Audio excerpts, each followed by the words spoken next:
Chapter 1046A Test. That gentle voice seemed to resonate with the thoughts deep in Audrey's heart. She only felt a little resistant to it before feeling as though it came from her heart, and that it was her truest thoughts.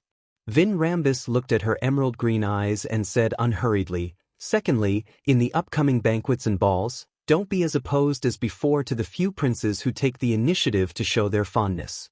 Also, praise them a few times in front of Earl Hall and his wife. Remember all of the above, this is the reflection of your subconscious. Then, forget that I once said these things to you. Forget that this behavior is different from your usual behavior. Don't try to seek blessings, and stay away from key spots in the Church of Evernight's Mass." With that said, Vin Rambus retracted his gaze from Audrey's eyes. He turned to cue Annie and the rest, preventing them from being surprised by their mistress's subsequent odd behavior. After dealing with all these things, he disappeared from the carriage without causing a stir. Ring. Another bike passed by the window as Audrey's slightly anxious eyes recovered their luster. She looked at the people on the street coming and going when she suddenly let out a soft exclamation. Then, embarrassed, she turned her head to say to Annie and the rest, "I forgot something. I have to visit Glaint first." At this moment, the carriage hadn't left Empress Borough and wasn't too far from Viscount Glaint's residence. The servants like Annie didn't find it strange or become put in a difficult position. They quickly instructed the coachman to turn into another street. This continued until 20 minutes to 10 in the morning. Audrey finally arrived at Phelps Street. She walked into the second floor of the Lone Charity Bursary Foundation and entered her director's office.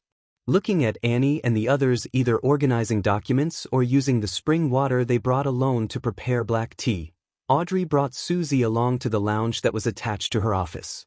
It was as though she wanted to check on her face to determine if she needed her lady's maid to help touch up her makeup. During this process, Audrey glanced at the keyhole and asked Susie in a relaxed manner, "Was there anything abnormal with my behavior today?" This was a habit that she had only gotten in the past few days. It had only started from the moment Vin Rambus disappeared.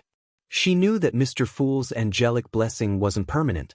It could only be sustained for some time, and she wasn't able to determine when Vin Rambus would visit her. When that happens, she wouldn't have the time to pray to Mr. Fool and do the corresponding preparations. Therefore, from her understanding and cautious attitude towards psychology and mysticism, she not only checked her behavior 3 times a day for any abnormalities or for any excessive coincidences, but she also instructed Susie to take note of her condition and be her mirror. This was a precautionary measure of being hypnotized by Vin Rambus and cued without realizing it. Susie sat by the side and thought seriously before saying, "Yes." Audrey's smiling expression stiffened. She quickly looked at Susie and waited for her explanation. Susie wriggled her nose and looked around before continuing, "You didn't plan on paying a visit to Viscount Glaint when you left the house, but you changed your schedule halfway. You'll inform me of the general schedule ahead of time over the past few days. Also, you said that you would discuss it with me if you decide to suddenly change or add to the schedule." Upon hearing Susie's reply, Audrey's expression turned grave. She still didn't feel that there was anything unusual about this matter, but this situation was extremely abnormal. This made her almost certain. Vin Rambus had been here before, right after she left her house and before she headed for Glaint's residence. The other party had already cued and hypnotized her and removed all traces. However, he didn't exhort a dog, making it feel like everything that it saw was normal. Audrey subconsciously wanted Susie to leave so that she could pray to Mr. Fool, but she was hesitant. Would my current behavior be monitored by Vin Rambus? Will he be sitting somewhere in this room and quietly be watching me? No, if that were to happen, he would have discovered a problem when I asked Susie. Praying wouldn't make the outcome any worse. Even if he's here, Mr. Fool would also discover it. I can promise a future sacrifice and pray that he directly send divine punishment. However, why don't I wish to pray and ask for help? Audrey stood there, all kinds of feelings running through her as she instinctively wanted to escape. This made her realize the contradiction, and she realized that there was a bit of resistance in her heart. From the perspective of psychology and mysticism, she had a vague guess. She quickly put aside the idea of seeking help, allowing herself to be in her usual state of praying to the goddess without the desire of getting a response. This greatly reduced the conflict in her heart. Audrey instantly became confident. She gestured for Susie to leave first, then she looked into the mirror and began softly hypnotizing herself. You're not asking for help. You're only doing your usual prayers. You're not asking for help.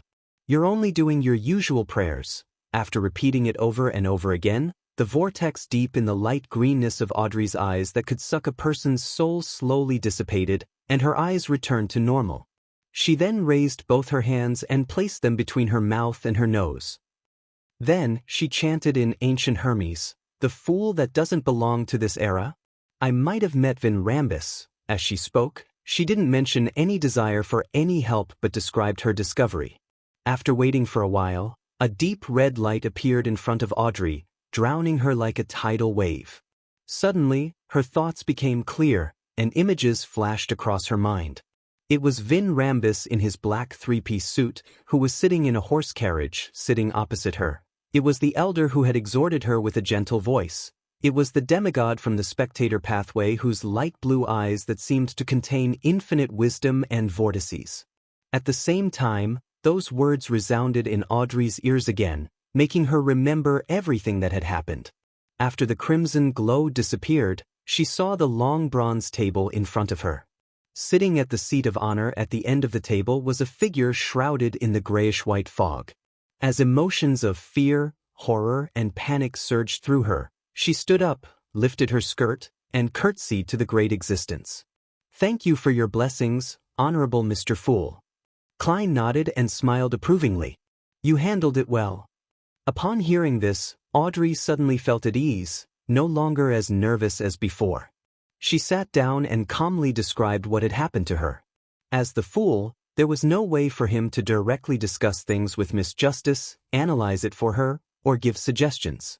All he did was smile and say, "This is a test of fate." A test? Only through this test will I have the qualifications to become a demigod, so that I can protect the people I want to protect in Backland, which is in a state of turmoil? Audrey interpreted Mr. Fool's hint and nodded seriously. "I understand." Without another word, Klein sighed and smiled. "Go back and welcome it." Audrey was about to express her gratitude again when the crimson light appeared before her eyes, blurring everything she saw. In the blink of an eye, she returned to the real world, but she didn't forget or ignore anything a test. Does that mean that I have to resolve the danger of Vin Rambus without exposing my secrets? Even if I caused the death of Vin Rambus, I still wouldn't be suspected by the psychology alchemists? How should I do that? Audrey looked at the abnormally beautiful blonde in the mirror. She turned her head slightly and glanced slightly to the side. There was a large lounge in that direction. It belonged to the director who didn't have any responsibilities in the foundation. Just 10 minutes ago, Audrey had seen Mr. Dwayne Dante's inside when she was heading up the stairs.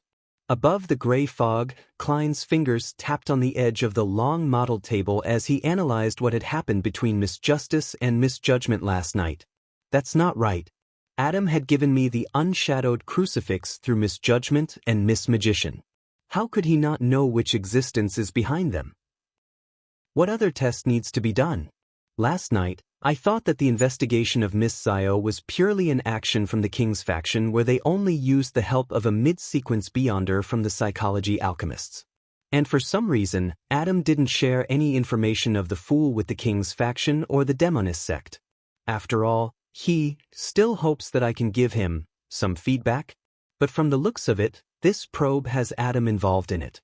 Otherwise, Vin Rambus wouldn't be involved in this matter. Even for the Twilight Hermit Order, a saint is rather precious and important. They wouldn't give one up so easily as a sacrifice. What is Adam trying to test? He is testing to see if Miss Judgment's investigation of Viscount Stratford and her subsequent actions were purely by her own choice, or if it had the will of the Fool involved.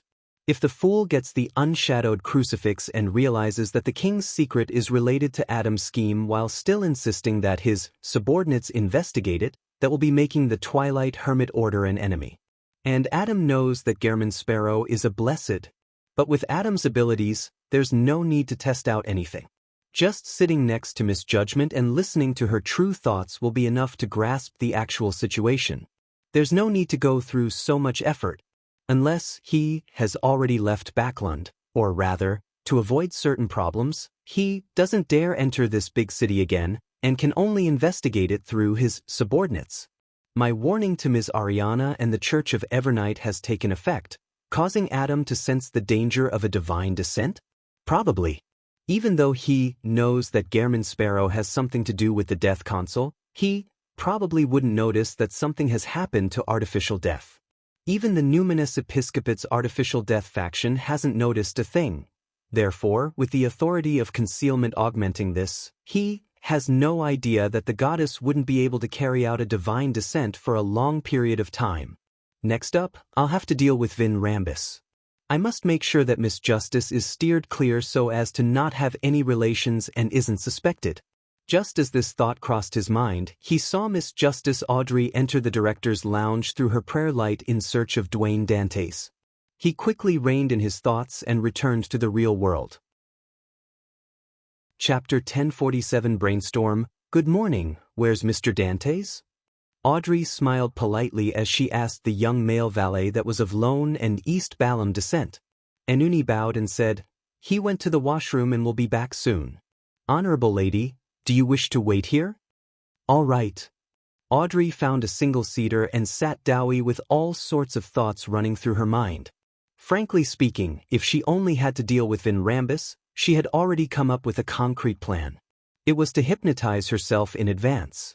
When Vin Rambus came to gather feedback, she would activate the World Gehrman Sparrow's charm without any ill intent. Then, she would work with the crazy adventurer to hunt the demigod. Humph, in order to ensure that there aren't any problems, I can also make a request to Ma'am Hermit for help. She's already a demigod and can lurk in the darkness. She can then combine forces with Mr. World at the critical moment. That way, Vin Rambus likely wouldn't be able to escape. Audrey pursed her lips as she held back from grinding her teeth. As for how the hermit was to come to Backlund, she didn't find it problematic. She could rent Lamino's travels and get Mr. World to record teleport before requesting Mr. Fool to pass it to her. But this way, even if Vin Rambus didn't manage to escape, the psychology alchemists would have ample reason to suspect that the murderer was the last person the demigod had interacted with, Audrey herself. And this means that there would be countless troubles in the future. Audrey's eyes shifted slightly as she tried hard to calm herself down. At that moment, the white-sideburned and elegant Dwayne Dantes returned from the washroom. He smiled and greeted the noble lady who was waiting for him. After letting his valet, Enuni, guard the door, this tycoon looked around before finally turning his gaze to Audrey. You seem to have encountered some difficulty? Audrey didn't interpret Mr. World's actions and replied frankly, yes. She gave a description of what she had encountered and said, what should I do to solve the problem? What she really meant was how she could avoid leaving behind any remnant problems for the future. Klein smiled and said, why don't you discuss it with the two ladies? That's right. Like Mr. Moon, we can request for a private mini-gathering. Oh, Judgment Zio, the Magician Furs will definitely participate. Apart from them, I can also invite Mr. World, Mr. Hanged Man, Ma'am Hermit, Mr. Moon. I can count him out. Audrey felt excited for some baffling reason. At this moment, she felt as though she wasn't fighting alone. I understand. Audrey nodded with a smile. She then thought of another problem and quickly took the opportunity to ask, Vin Rambus has made me no longer reject the princes and praise them in front of my parents. What's his motive? Klein thought for a moment and said, perhaps it's to show some kind of friendliness on the surface. It's to rope in your father and make a hint to the Church of Evernight behind him.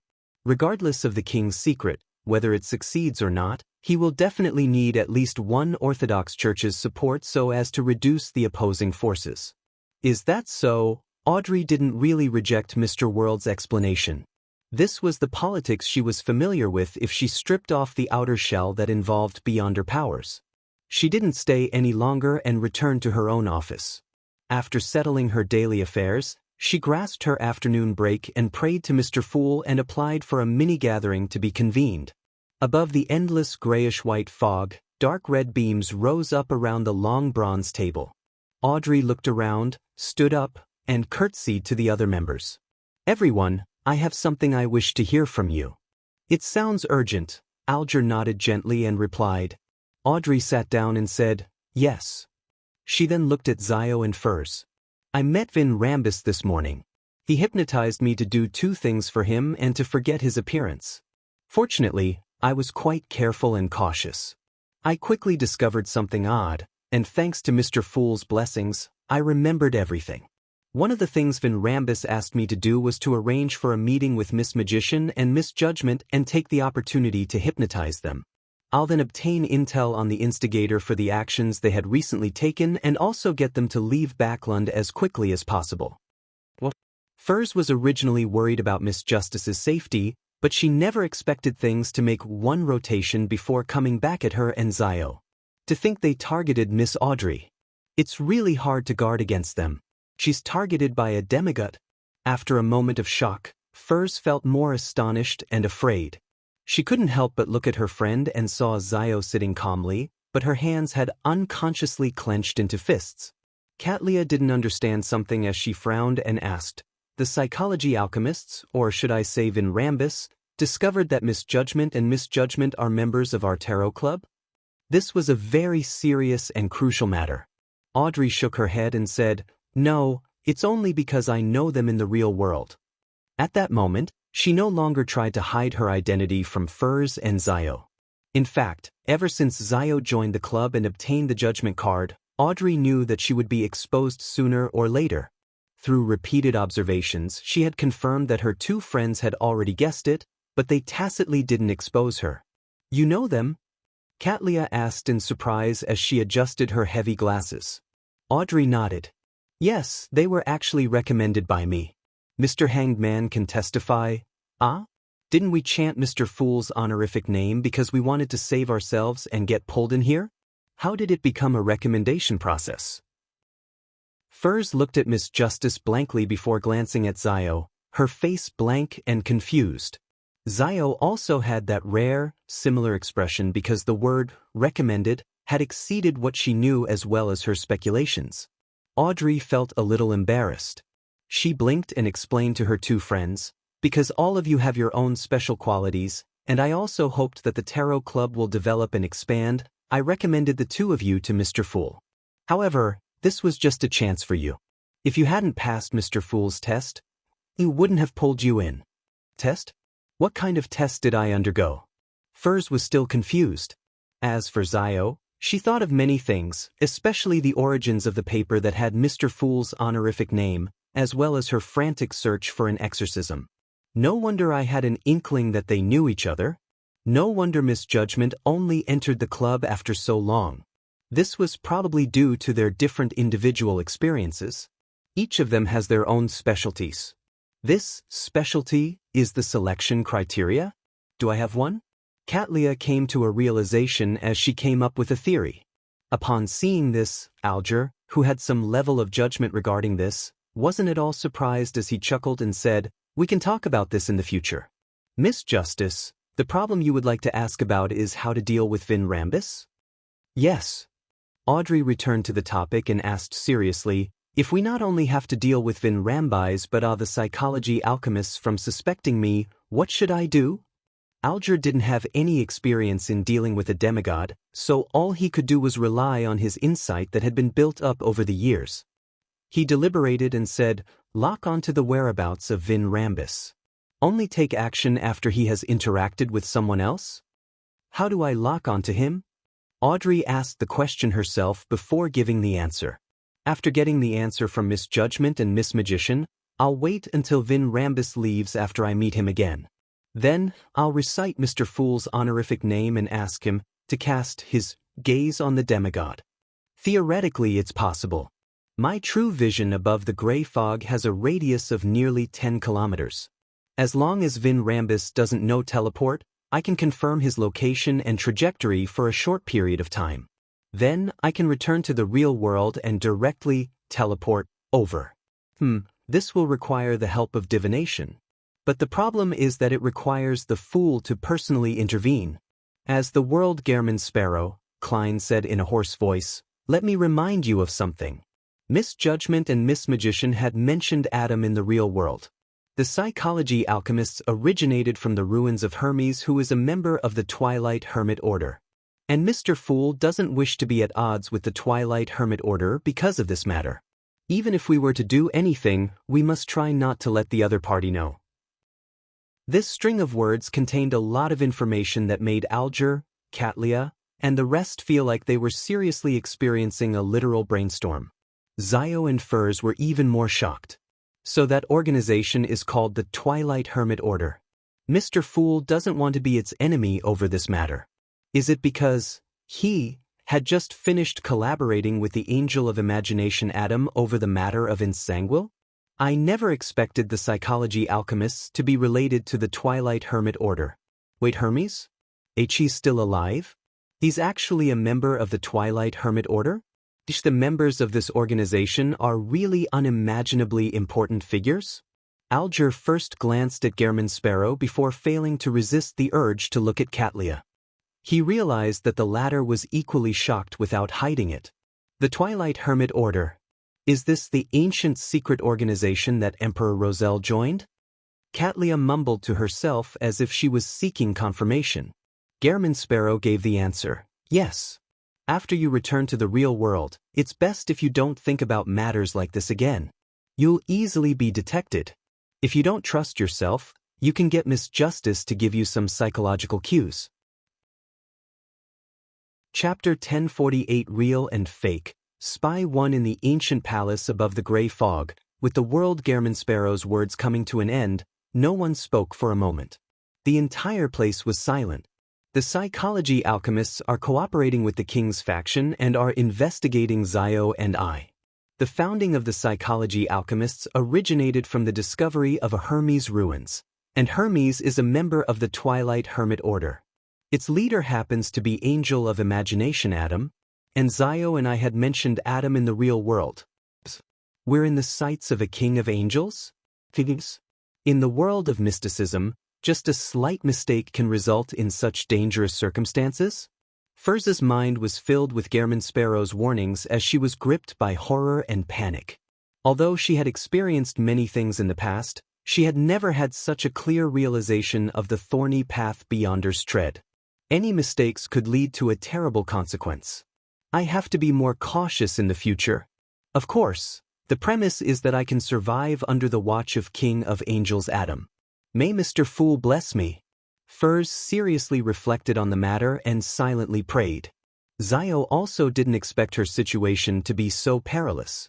She didn't expect that something like this would involve a king of angels. She couldn't help but feel horrified and fearful, but she had already decided to sacrifice herself for the truth. She rapidly calmed down, but couldn't help but shoot a glance at the magician, feeling guilty for pulling her good friend into this conundrum. At this point in time, crying and feeling remorse won't solve the problem anymore. All I can do is try my best to keep Furs alive at the critical moment. Fortunately, there's still Mr. Fool's blessings. Zio cast her gaze at Justice Audrey as she thought to herself. Then what should we do next? She had mixed feelings towards Miss Justice's recommendation. On the one hand, she knew that Audrey thought highly of the Tarot Club and had recommended her purely out of good intentions. On the other hand, she felt that she had gained the notice of a secret existence for no good reason. Thankfully, it was Mr. Fool, or she would have died a tragic death long ago. Even her soul wouldn't be able to receive deliverance. Well, I guess it's because I voluntarily chanted Mr. Fool's honorific name that I was dragged into it. There wasn't any coercion. Ultimately, I'm sitting here of my own volition. It has nothing to do with Miss Justice. Also, if it weren't for her recommendation, I might never have such an opportunity to grow stronger to seek out the truth. Zio pursed her lips as she furtively took a deep breath. Justice Audrey knew about the relationship between the Twilight Hermit Order, Hermes, and Adam, so she was the calmest one there. She just never expected that Furs and Zio's casual mention of the Angel of Imagination had garnered his attention. This made her have an unprecedented awareness of the horror behind the words, "Any mention of it will be known." After some deliberation, Audrey looked at the world Gehrman Sparrow and tried to interpret his words. Does Mr. Fool mean that he doesn't want to directly make an enemy of the Twilight Hermit Order at the moment? Does that mean that it can be done indirectly? Klein nodded slightly and said, that should be the case. Does it involve interfering with divination, one's attention, and prophecies? Audrey asked. At this mini-gathering, the World Gehrman Sparrow represented the will of the Fool. Klein laughed and hoarsely said, perhaps a little more indirect. He answered vaguely because the Fool hadn't thought of what to do either. Their conversation seemed to inspire Alger. He looked at Justice, the Magician, and Judgment, one after another. Which of you is a believer of the Evernight Goddess? He was almost certain that at least one of the three ladies believed in the Evernight Goddess. After all, among the people of Lone and the residents of Backlund, the standards for women, and those who had been educated, these filtered out most of the believers of other deities. I am, Zio said without hiding anything. Audrey raised her hand slightly. Seeing this, Alger nodded slightly. We can try to mislead someone and make it seem like the Church of Evernight did something against Vin Rambus, not the Tarot Club. As he said this, Alger skillfully changed the pronoun he used to refer to the group. He was only invited to be a consultant and wouldn't actually be involved in the matter. He should have said, you should do this and that, but he had chosen to use we, pushing the blame to the Church of Evernight. This line of thought seems really familiar. Klein in his The World Gehrman Sparrow's manifestations suddenly found it amusing. Then how should the misdirection be done? Audrey's eyes shifted slightly as she hurriedly asked. Alger looked around and said, Vin Rambus only hypnotized you to not seek blessings and sit in key spots at the Church of Evernight's Mass where you can be cleansed to a certain degree. But he didn't ask you to avoid the Church of Evernight's Archbishop. You can use this to create an opportunity. Meet the Archbishop, of course, there's no need to say anything.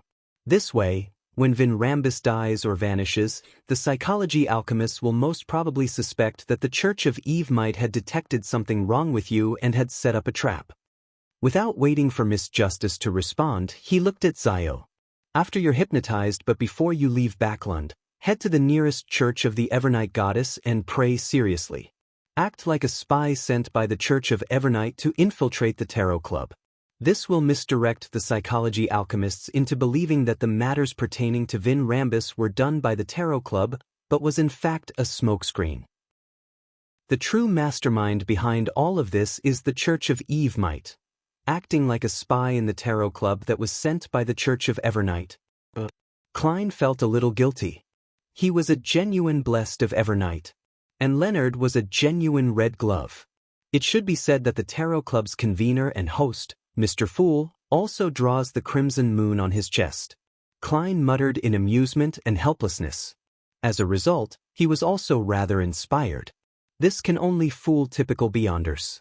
Without the blessings of Mr. Fool's angel, the higher-ups of the psychology alchemists can easily figure out the truth, Katlia reminded. The Hanged Man replied, So, the main point is that we should be indirectly blessed by Mr. Fool.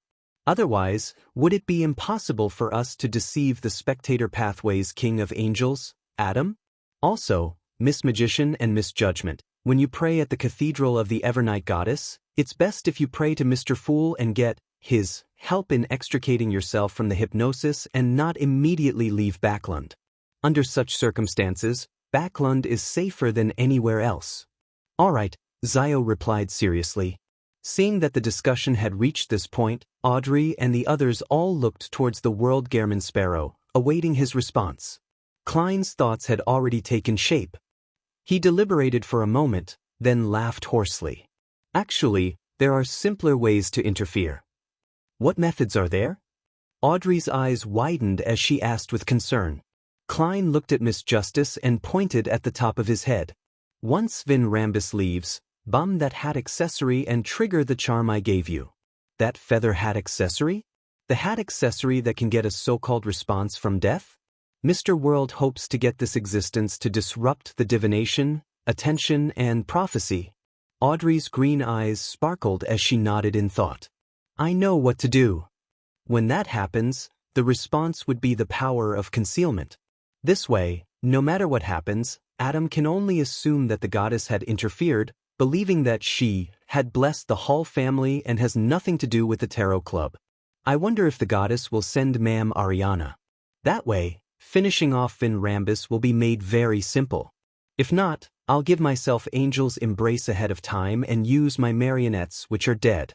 That will result in a high chance of victory. Klein mumbled inwardly without saying anything else. Justice Audrey quickly completed her plan, doing so as though she was talking to herself as she spoke to Zio and Furs. Visit me on Wednesday afternoon. This way, I'll have a chance to see the Church of Evernight's Archbishop in advance. I'll pray to Mr. Fool for him, to provide his angelic blessings. That way, I won't be hypnotized by Vin Rambus when I meet him. We'll act once he leaves. Vin Rambus is a cautious and conservative person. He should continue choosing to meet me on the way to prevent himself from being caught or from falling into a trap. Soon, amidst the discussions of the other members of the Tarot Club, the plan was complete. The World Gehrman Sparrow declined Catlia's suggestion of providing help. After all, he couldn't guarantee that powerhouses from the Church of Evernight would be involved. As for the payment, all the spoils would belong to the world, and Audrey would provide him with a free help commission according to his request. On Wednesday afternoon, in Viscount Glaint's residence. After returning to the Turf Club, Audrey, who was wearing a simple white dress shirt and a pair of pants of the same, bright leather boots, and a black leather jacket that clung to her waist, stood inside the Viscount's study and looked at Zio and Furs. Who got you to investigate Viscount Stratford and pursue the king's secret? Her green eyes were like an ancient pool of water in a deep mountain. It was quiet, deep and clear, making one unknowingly sink into it. At this moment, Zio and Furs were really hypnotized. The former answered in a daze, "It was me. I'm investigating the cause of my father's death. However, I do pray to a particular existence to bless me." Audrey asked a few more questions and received a satisfactory answer. Then, she said with a gentle voice, "Leave Backlund and leave this place. You don't belong here. All right, you'll wake up when you hear me clap." The moment she said that, Audrey clapped her hands and saw Zio and Furs's eyes regain their clarity. After exchanging a few more pleasantries, Zio and Furs bade her farewell and left. Audrey began to wait patiently. She planned to stay inside Viscount Glaint's residence for another half an hour. She was waiting for Zio to enter the nearest Evernight Goddess Cathedral and finish her prayers before heading elsewhere. This way, regardless of whether Vin Rambus appeared en route or elsewhere, she would be prepared. Picking up the lady's bonnet with a white feather accessory, Audrey walked out of the study, planning to meet up with Susie and Annie first before chatting with Glaint to kill time. She had just taken 2 steps when she heard a gentle and smiling voice. "Well done." Audrey's pupils dilated as she hurriedly turned her head, only to see a silver-haired man standing next to an elegant wall lamp rack. His eyes were light blue, and his clothes were neat. He was none other than Vin Rambus. This demigod was actually waiting in Viscount Glaint's residence for Audrey to complete the hypnosis and receive the answer. At this moment, Zio and Furs probably hadn't walked out the main door. This was completely outside Audrey's expectations and the hanged man's analysis. This meant that Vin Rambus was present, so there was no need to question the target through Audrey. Being in the vicinity and personally hypnotizing them was just as dangerous. 1049 Spectators' intuition. How did this happen? Even if Zio and Furs didn't meet with any delays en route and maintain a relatively fast speed, it would take at least 15 minutes to arrive at the nearest Evernight Cathedral. Luckily, I was cautious enough and had prayed to Mr. Fool for an angelic blessing ahead of time. I also actually hypnotized Zio and Furs. An upheaval of thoughts instantly ran through her mind before she rapidly suppressed them. At first, she looked confused, and then her face wore a look of realization. It was as if she had finally woken up from her long dream and remembered the things that had been neglected. "Mr. Rambus, why are you here?" Audrey made her voice sound ethereal, as though she was still in a dreamy stupor. As she spoke, she made use of the control of her emotions as a psychiatrist to make an unavoidable hint of anxiety flash through her mind, doing so without causing any abnormalities. This unexpected turn of events made her unsure of how to proceed. Without a doubt, She understood that she had to first deal with Vin Rambis's subsequent questions so that the demigod wouldn't suspect anything. However, if that was the case, he would leave in 3 to 5 minutes after he was done asking. As for Zio and Furs, they definitely wouldn't have entered an Evernight cathedral yet. This inhibited the step needed for the misdirection, and when the time came, igniting the hat accessory and summoning the world easily exposed flaws in the handling of matters in the end. They wouldn't be able to completely fix the inherent problems. No, I'd rather miss this opportunity than proceed with the plan without being fully prepared. Patience, tolerance, and caution are key in the mysterious world. At the very least, Vin Rambis will be making use of me for a long period of time and not directly harm me. He wishes that I marry with some prince, and this process will take more than half a year. I still have plenty of time. I can wait for the second, third, or even fourth or fifth opportunity. The only problem is that I need to inform Zio and Furs and get them to really hide as quickly as possible. Audrey quickly came up with a decision as her eyes restored to normal while showing hints of wariness and fear. After observing her reaction and hearing her question, Vin Rambis smiled and said, "This should be your first time hypnotizing someone, and I was worried that an accident would happen, so I specially came here to wait." "Heh, given your background, you don't usually have the chance to do this?" His voice was gentle and laced with concern. It made the wariness and fear in Audrey's eyes subside bit by bit. But in Audrey's mind world, she once again felt her consciousness being split apart. Some of them were raised, looking down at the island and the sea. This made her clearly realize that her fond feelings and sense of security that she had just felt were all artificial. Seeing that Audrey had returned to normal, Vin Rambis nodded and said, "How did they answer your question just now?" Audrey honestly said, "Zio said that the investigation of Viscount Stratford and the pursuit of the king's secret was all of her own will. She was very suspicious about the death of her father. Her father was the former captain of the Royal Guards, Earl Mason Deer. However, she mentioned that her actions were blessed by a certain existence." As she answered, Audrey almost stopped talking. This was because her spirituality high in the sky was looking down at herself, one on the island of consciousness and the spiritual sea. She saw a figure rising up from the bottom of the sea as it followed up steps that appeared, passing through the subconscious realm and landing on her body of heart and mind's island. The figure was wearing a black three-piece suit, with a head full of silver hair. It was another Vin Rambis. There wasn't a hint of a smile on Vin Rambis's face. He had an extremely sinister air, and a part of his skin was covered in grayish-white scales. Not only did his eyes turn from pale blue to golden, they also turned vertical, looky happy face like a particular animal. If it weren't for the fact that she had experienced something like this before, just the intense level of nervousness she currently felt might have prevented Audrey from acting as though she hadn't noticed anything while ensuring that she didn't stop speaking or end up stammering. In the real world, Vin Rambis smiled as he looked at Audrey's pretty face and asked further, "Which existence's blessings?" Audrey shook her head as the island of consciousness began to change. When this matter was raised, Zio and Furs became very resistant. There were signs of escaping the hypnosis, so I didn't dare continue asking. Of course, the blessings of a particular existence could be explained as Mr. Fool's attention, and it could also be understood as the goddesses. The lucid Audrey muttered silently under the spiritual sky. Vin Rambis continued to circle around the questions and asked about the details of the hypnosis. After 2 or 3 minutes, he nodded satisfactorily and said, "Not bad.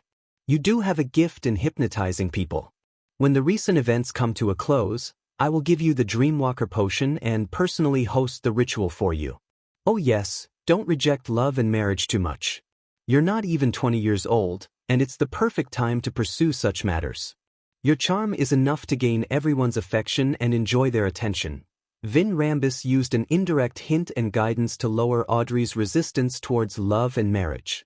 This detestable guy. Audrey puffed up her cheeks under her spiritual sky and muttered resentfully. She then controlled herself to reveal some shyness and longing. Vin Rambis didn't expect to succeed by simply following a logical process. Seeing this, he retracted his invading consciousness and allowed himself to leave the island. He turned around and said, "Forget what I just said. They're all spontaneous thoughts from your heart. After I leave this place and disappear from your sight, you'll forget that I was here." Upon hearing this, Audrey under the spiritual sky couldn't help but heave a sigh of relief. This meant that Vin Rambus was about to leave. Even though it had only been 5 minutes since his appearance, making it insufficient for Zio and Furs to enter the nearest Evernight Cathedral, Audrey was still eager for Vin Rambus to leave as soon as possible. To face off a demigod of the spectator domain was unimaginably stressful. There's still a chance after this. As long as I maintain my consciousness, there will still be a chance. Audrey, don't be depressed, don't be impatient. Audrey silently consoled herself as she watched Vin Rambus turn around and walk towards the hall. She didn't relax and didn't breathe. She tried her best to maintain her normal state. Suddenly, Vin Rambus stopped in his tracks and turned around. He narrowed his pale blue eyes and looked at Audrey. "Why were you so scared when you first saw me?" "I was too surprised at that time, so I didn't manage to hide some of my emotions well." Audrey felt her scalp tingle under her long, blonde hair as her thoughts whirled quickly. She asked, puzzled, "Really? Isn't this normal?" Someone suddenly appeared beside me. A brief shock is inevitable. Vin Rambus nodded, as if agreeing with this explanation.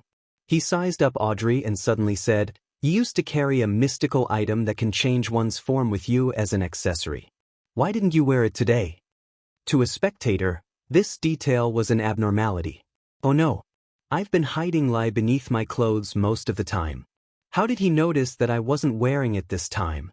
He has secretly read some of my memories that I didn't protect to appear normal." Faced with Vin Rambus's question, Audrey felt her thoughts stagnant. The reason why she wasn't wearing lie was simple. She was afraid that this accessory would amplify her emotions, preventing her from being able to completely hide her true thoughts when facing a demigod from the spectator pathway. This meant that she had predicted that she would meet Vin Rambus today. This was something that shouldn't have happened under normal circumstances. In the blink of an eye, Audrey grabbed onto an idea and smiled blankly. "It will amplify my emotions and reduce the success rate of the hypnosis attempt. I removed it in advance to avoid any accidents." Vin Rambus nodded and said, "So that's the reason." Just as Audrey was feeling a little relaxed, this spectator pathway's demigod suddenly narrowed his eyes. "If it's just this matter, there's nothing worth suspecting. But compared to when you saw me, the fear that slightly exceeded normal limits seems to imply something." As he said that, Vin Rambus's light blue eyes turned vertical and was quickly dyed with the color of gold. The two golden vertical pupils clearly reflected Audrey's image in her rider's attire. With a buzz, Audrey's thoughts became extremely muddled. Only her, under the spiritual sky, barely remained conscious. The surface of the spiritual sea surrounding the island surged with waves, enveloping it. At the same time, the sinister-looking Vin Rambus returned to the island and stopped beneath the sea surface, allowing patches of grayish-white dragon scales to fly into the foundation of the island where most of a human's subconscious lay. Audrey suddenly felt her thoughts twist, prompting her to say everything, confessing all her secrets. Relying on the lucidity of herself under the spiritual sky, she barely controlled herself and didn't reveal anything. She also knew that there would definitely be problems if this continued, so she quickly diverted some of her thoughts and, relying on the angelic blessing and her splintered consciousness, prevent Vin Rambus from noticing it. Some of those thoughts included reaching her hand into her left pocket.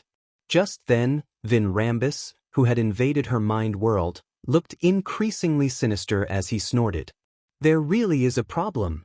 If there wasn't a problem, Audrey would have started with the most important matters, revealing all her secrets and private matters one by one, instead of staying silent.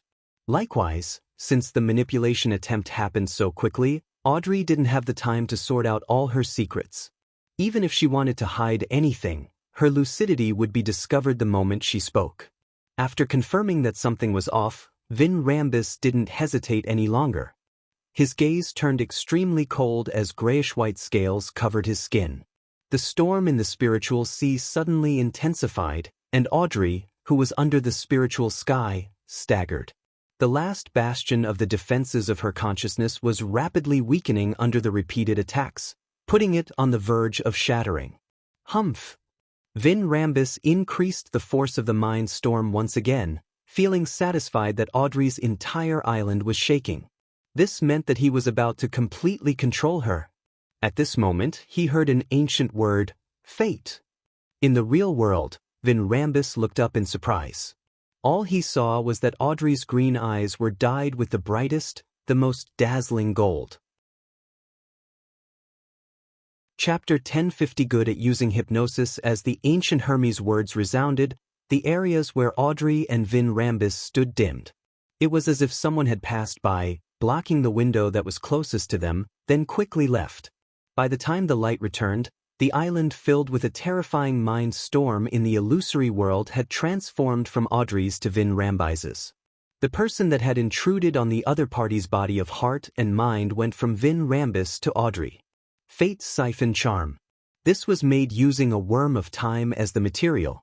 Using the Fool's powers, this charm was created. It could siphon off a corresponding target's subsequent fate for a short period of time, exchanging the corresponding fate with the user. It was the consultation fee Audrey had received from Gairman Sparrow after she treated Hazel's mental breakdown. With the corresponding charm, she could divert her future of having her consciousness defenses broken and losing control over her thoughts to Vin Rambus. She then siphoned off the mind storm from him and opened her target's door to the body of heart and mind. She then directly altered and planted the corresponding consciousness's fate. In an instant, the situation reversed. Audrey went from the edge of collapse to gaining the absolute advantage. Of course, this advantage could only last for a short period of time. Frankly speaking, if it weren't for her imagining how she could save herself in a desperate situation, Audrey definitely wouldn't have thought of using the Fate Siphon charm. Or it could be said that, by the time she thought of it, it would be too late. At this moment, just like how she had practiced it countless times in her mind, she suppressed her surprised emotions from the effects of the Fate Siphon charm and quickly confirmed her condition. With her current advantage, she made the hypnosis and mind storm swirl together, instantly opening Vin Rambus's door to his body of heart and mind. Vin Rambus was instantly dumbfounded, as if he was an ordinary person whose attention had been diverted to Audrey's golden eyes and thus fall under her hypnosis. Yes, at this moment, as a demigod of the spectator pathway, he had been controlled by Audrey, who was only a sequence 6. This way, even if the effects of the Fate Siphon charm came to an end, it wouldn't change the development in the real world. However, Audrey knew that, with the help of the magical charm, she was using Vin Rambus's powers to open the door to his body of heart and mind and achieve initial control. Whatever she wanted to do later would definitely be rejected by him, and with her sequence level, she had no means to resist or control such intense power. Furthermore, she could clearly sense that Vin Rambus was subconsciously resisting his current state. In the real world, a small amount of gray scales began to appear on his face.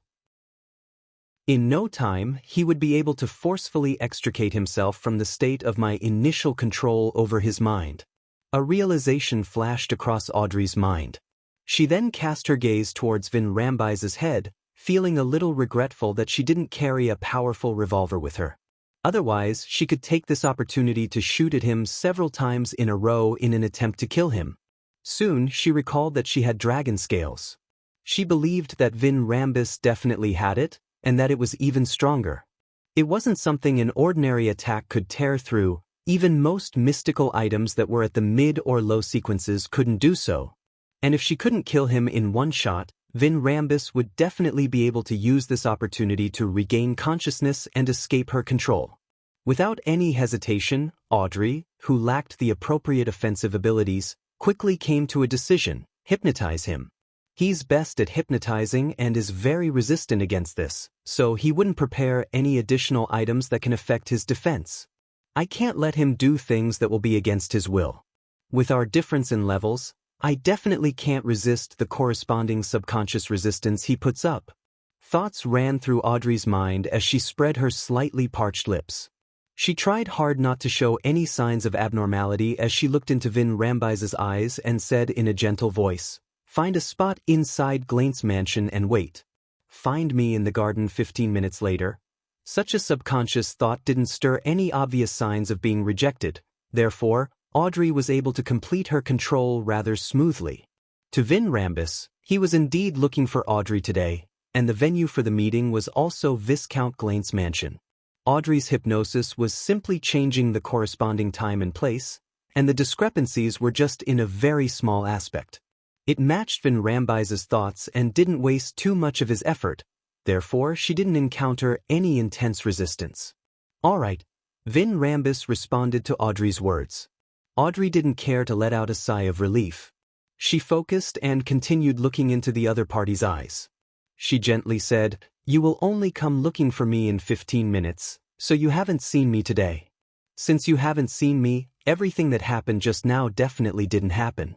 They will be forgotten." As Vin Rambus had accepted the hypnosis, he followed the logical train of thought. Although there was resistance, it wasn't anything intense. Soon, the golden light disappeared from those alluring eyes.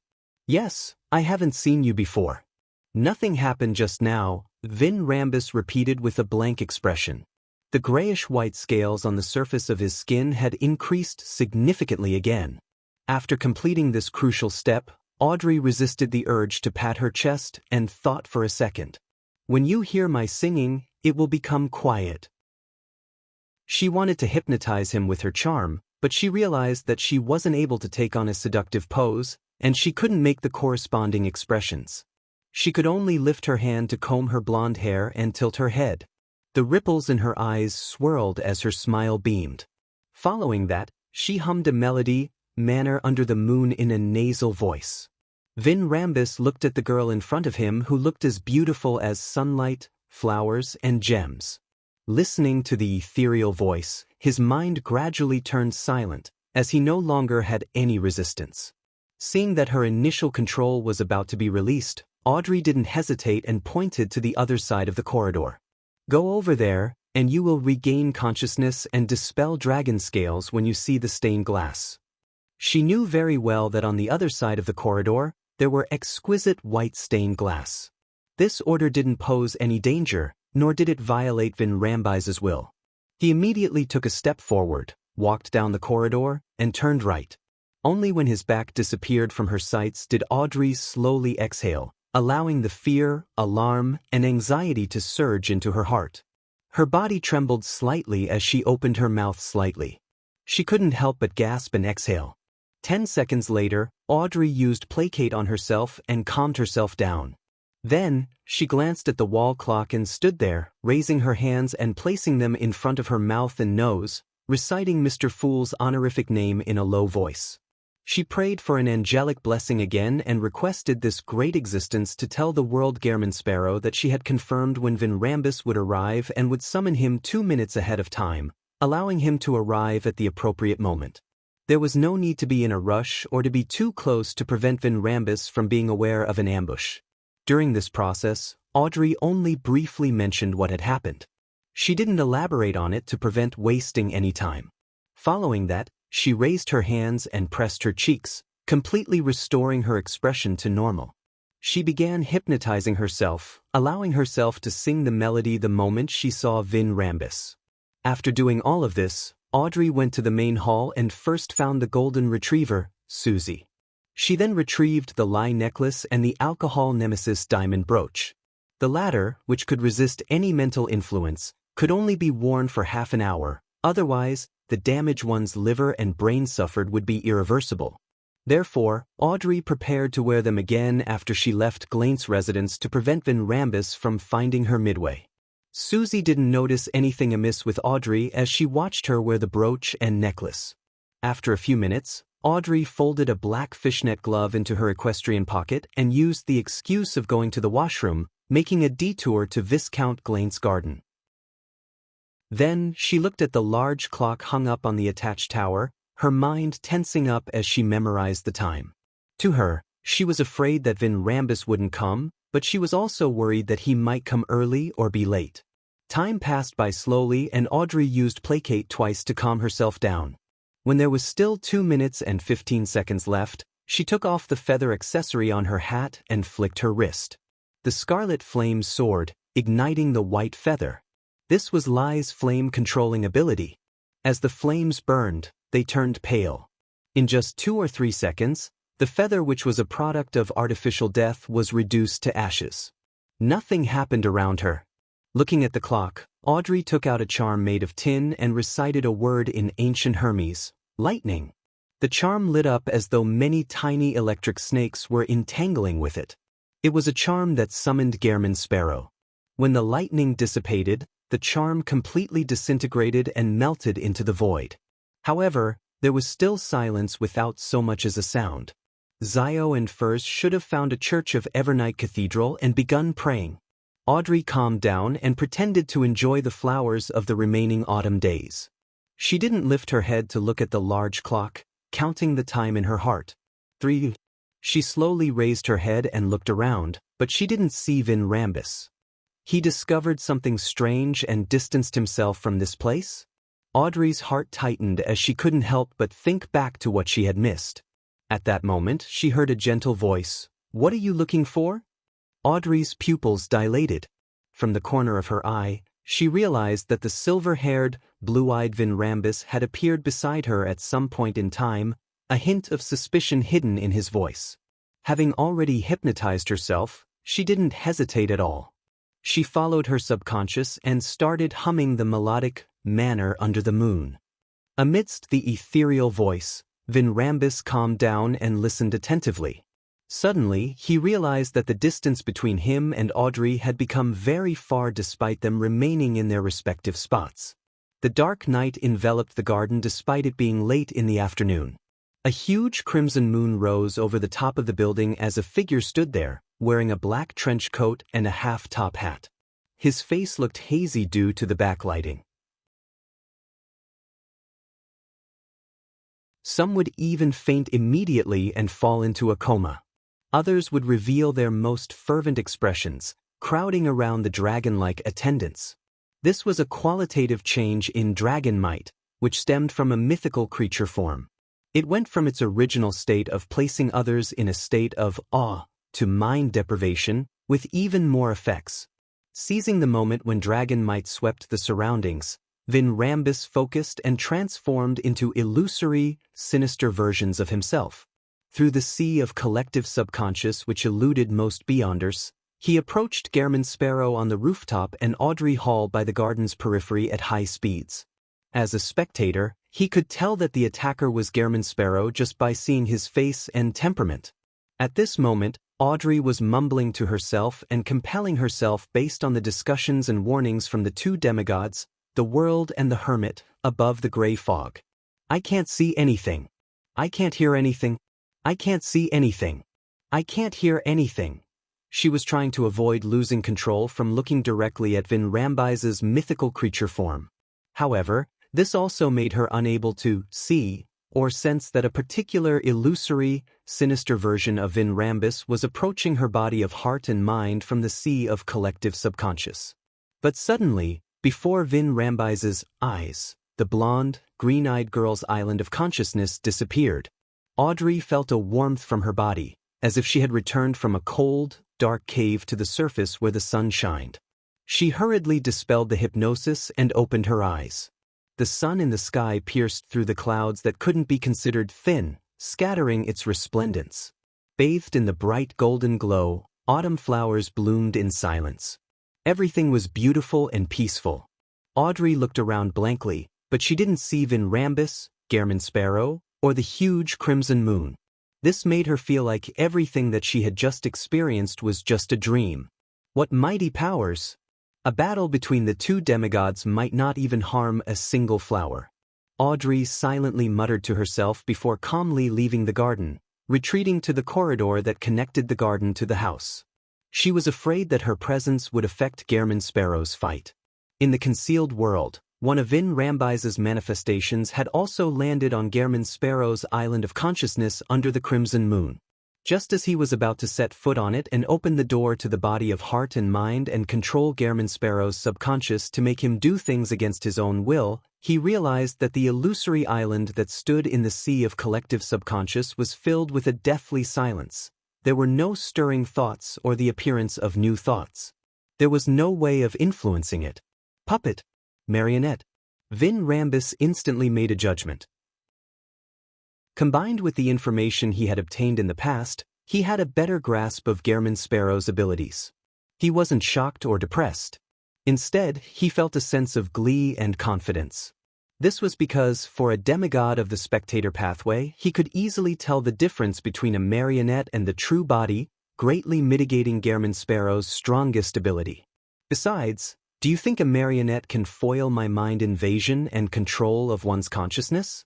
That sinister and illusory Vin Rambus swept his golden vertical eyes and found a transparent passage on the marionette's island of consciousness. On the island of consciousness, it was the symbolic form of spirit-body threads in the mind world. Right on the heels of that, Vin Rambus's figure flashed, and he traced the transparent passageway and found another island of consciousness hidden in the distance. This was where the source of where the marionettes were controlled, which meant that it belonged to the actual body. Found you! Vin Rambus snorted coldly as he conjured a terrifying mind storm in the sea of collective subconscious, allowing them to thrash about in Gehrman Sparrow's island of consciousness over and over again. This caused the nearby weather to rapidly change, and the ability to percept the surroundings via spirituality suffered intense interference. Vin Rambus took the opportunity to get close to Gehrman Sparrow's island of consciousness, and he conjured a grayish-white staircase in an attempt to furtively invade his opponent's subconscious. This was his usual style of fighting. One stayed in the light while the other stayed in the dark. While one attacked head-on, the other sneaked in. With these two angles of attack, it easily broke the target's mental walls and allowed him to control his opponent's body of heart and mind. At the same time, as a dragon avatar, he flew up and spiraled in midair. It affected Gehrman Sparrow with its dragon might and breath, complementing the battle at the consciousness level. At this moment, from deep within the sea of collective subconscious, Vin Rambus had silently invaded the Gehrman Sparrow's body of heart and mind when all of a sudden, he saw a boundless grayish-white fog. All the sea of collective subconscious around and the islands had vanished. Vin Rambus's heart tightened as he hurriedly analyzed his psyche, suspecting that he was under an illusion. However, no matter how he handled it, the grayish-white fog didn't change. Of course, there were no accidents or danger. It was as if it was just a simple background. That was pretty suspicious. Just as Vin Rambus was preparing to stir a mind storm here, the grayish-white fog finally dissipated, revealing the island of consciousness from before that belonged to Gehrman Sparrow. Vin Rambus didn't have time to hesitate. He quickly entered the corresponding subconscious and attempted to change his target's thoughts. However, those thoughts were dyed with a bright light, a holy and majestic aura. It was unshakable and uninfluenced. Vin Rambus instinctively looked up and looked towards the sea of consciousness from the stone stairs that he conjured. Other than the island itself, there was also a figure with 12 pairs of fiery wings, emitting golden light. It looked like the projection of an angel's powers. Since he was planning on dealing with a demigod from the spectator pathway today, Klein had no doubt used Angel's embrace on himself. With the Red Priest's level of importance, he directed the powers of the mysterious space above the gray fog, allowing him to temporarily be unaffected when facing an incomplete mythical creature form. And the reason why he didn't show it directly was that he was experimenting with Vin Rambus. As Vin Rambus attempted to invade his island of consciousness, his marionette, Kona's Kilgore, distorted the target his enemy locked onto, changing it from Klein's body of heart and mind to Klein's projection of the gray fog. As a result, if Vin Rambus found the island of consciousness in the grayish-white fog, it meant that there was a being of unknown origins sleeping in the mysterious space. This meant that Klein had to be wary ahead of time. On the contrary, he could feel a little relaxed. This was something he had long wanted to test but didn't dare attempt because it might be dangerous. Today, he finally had a chance to do so. After all, even if there were any consequences, Vin Rambus would be the one dying and not him. It might even allow him to easily finish off a demigod. Seeing that he was blessed by an angel and wasn't capable of breaking or infiltrating his opponent's body of heart and mind in a short period of time and exerting his consciousness on him, Vin Rambus retreated without any hesitation. He left the area and returned to his mind world through the sea of collective subconscious. Then, the massive dragon disappeared, disappearing into thin air, preventing Klein from even finding it via spirit-body threads. Psychological invisibility. Vin Rambus planned on using a psychological blind spot to hide in the dark. Then, using area of effect beyonder powers like mind deprivation and mind storm to slowly weaken Gehrman Sparrow's angel-enhanced mental walls, he would attempt using his own sealed artifact to attack. As a demigod of the spectator pathway, although his dragon form was powerful at melee combat, it still lacked the necessary, powerful offensive beyonder powers. It had to be made up for through certain sealed artifacts. At this moment, an illusory book appeared in front of the Gehrman Sparrow who could be either the marionette or his actual self. Following that, there was an ethereal voice. I came, I saw, I record. Klein was using Lightning Storm which had been recorded by the creeping hunger. For something like psychological invisibility, it could be easily resolved with a full area of effect bombardment. It has to be said that, when dealing with a beyonder with such a fighting style, the storm pathway was a pretty good choice. 1052 3VL Boom.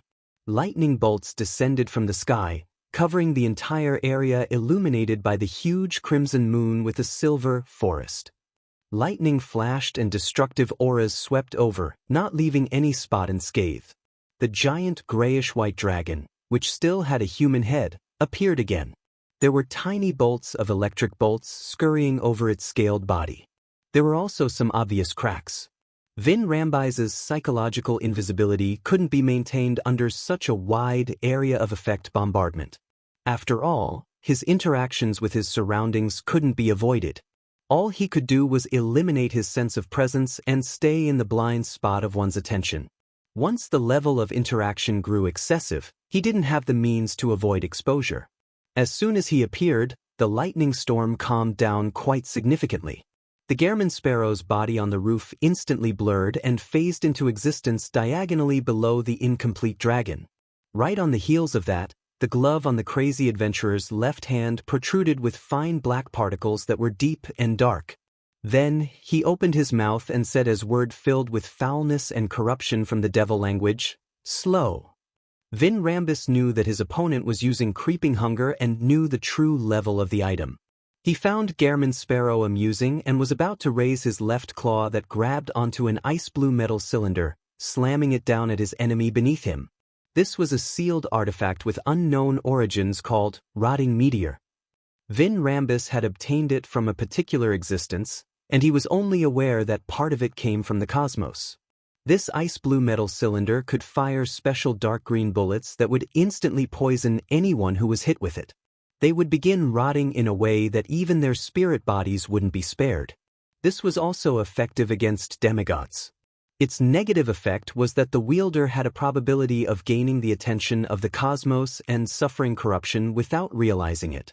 If not for having the item sealed thanks to a particular existence, Vin Rambus definitely wouldn't have dared to carry it around. But even so, he tried to limit his usage of it, lest he suffered a strange death or anomaly. That was a common ending for many of the previous owners of Rotting Meteor. Currently, Vin Rambus didn't believe that the language of foulness, which was at most at sequence 5, could affect him in his incomplete mythical creature form. He planned on using Rotting Meteor to finish off the sealed artifact-equipped enemy that posed a threat. However, at this moment, his actions had really slowed down, and his entire body felt stiff. On the pitch-black roof under the gigantic crimson moon, another Gehrman Sparrow in a black trench coat and silk hat had appeared at some point in time. He held a 6-barreled revolver in his right hand and aimed his left hand at the Gehrman Sparrow beneath him before balling his fist and turning his wrist. Earl of the Fallen, Magnify. This was Klein's other marionette, a demigod from the lawyer pathway, Kona's Kilgore. With the help of his Magnify, creeping hunger could amplify the beyonder powers it obtained from grazing souls, almost raising it to the level of sequence 4, or in other words, at the level of a demigod. Of course, Magnify couldn't be used consecutively in quick succession.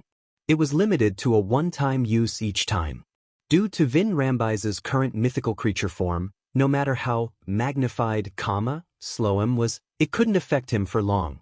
Therefore, it was the Gehrman Sparrow, who was actually Enuni, who had to seize this short opportunity and control Vin Rambise's spirit body threads. Normally, he would take 3 seconds to attain initial control. However, his opponent had already revealed a powerful mythical creature form, and time would definitely extend the time required. It would take perhaps about 7 seconds or even more than 10 seconds to succeed. And by then, Vin Rambis would have long extricated himself from the influence of slow, restoring himself to normal and carrying out the corresponding countermeasures. At this critical moment, Konas Kilgore aimed his left hand at winner Enuni once again and clenched his fingers. Another magnify. The control of the spirit body threads was magnified. Suddenly, Enuni's control of Vin Rambise's spirit body threads became easier, as if the mythical creature form hadn't been revealed. In other words, he could obtain initial control in 3 seconds. This was already rather formidable, but the problem was that the dragonified Vin Rambis wouldn't take more than a second to extricate himself from the influence of slow. No, he had already escaped. At that moment, there was a gunshot. A bullet that looked lusterless, deep and profound but not dark, swiftly shot out with its many strange patterns and struck Vin Rambis, who had just escaped from his slow state. In another corner of the garden, another Gehrman Sparrow in a black trench coat and a silk top hat appeared. Vin Rambise's dragon body stiffened once again. Not only did his thoughts come to a halt, even the wings on his back froze, and he had lost all his control of himself. The entire dragon collapsed to the ground. Control Spirit Bullet. Klein had used his Worms of Spirit as the material to contain the control spirit bullets made from the powers of the mysterious space above the gray fog. It could even freeze sequence 3 saints for 1 or 2 seconds. At that moment, Vin Rambis, who had an incomplete mythical creature form, wasn't much stronger than a sequence 3 saint. Back when Amon's avatar was hit by the control spirit bullet, it had also froze for more than a second. In addition, Klein could also get Konas Kilgore to magnify the power of the bullet. However, to grab the opportunity, he had failed to do it in time. The string of team combination attacks from before had already made Klein turn poignant, as obtaining the aid of a demigod from the lawyer pathway was terrifying. It was very, very effective. Of course, under normal circumstances, the Earl of the Fallen's Magnify could only amplify the effects and influence that strengthened one's body or actions without helping others. However, the problem was that, as marionettes with worms of spirit within them, they were without a doubt no different from Klein. He hadn't been augmenting others, but himself. Seizing the opportunity of Vin Rambis falling into a state of paralysis, winner Enuni obtained initial control over the spirit body threads. The incomplete dragon had just ended its rigid state when its thoughts became sluggish. Its movement had a certain delay. It had to be said that, after a Bizarro sorcerer obtained a powerful marionette, they could unleash terrifying powers through their cooperation with their marionettes. Klein also had a cheat-like method like control spirit bullets. This was something that could only be created by him because he was the only one who could stir the powers of the mysterious space above the gray fog. Of course, Amon and other powerhouses also had similar charms and bullets. The only difference was the effects would be different.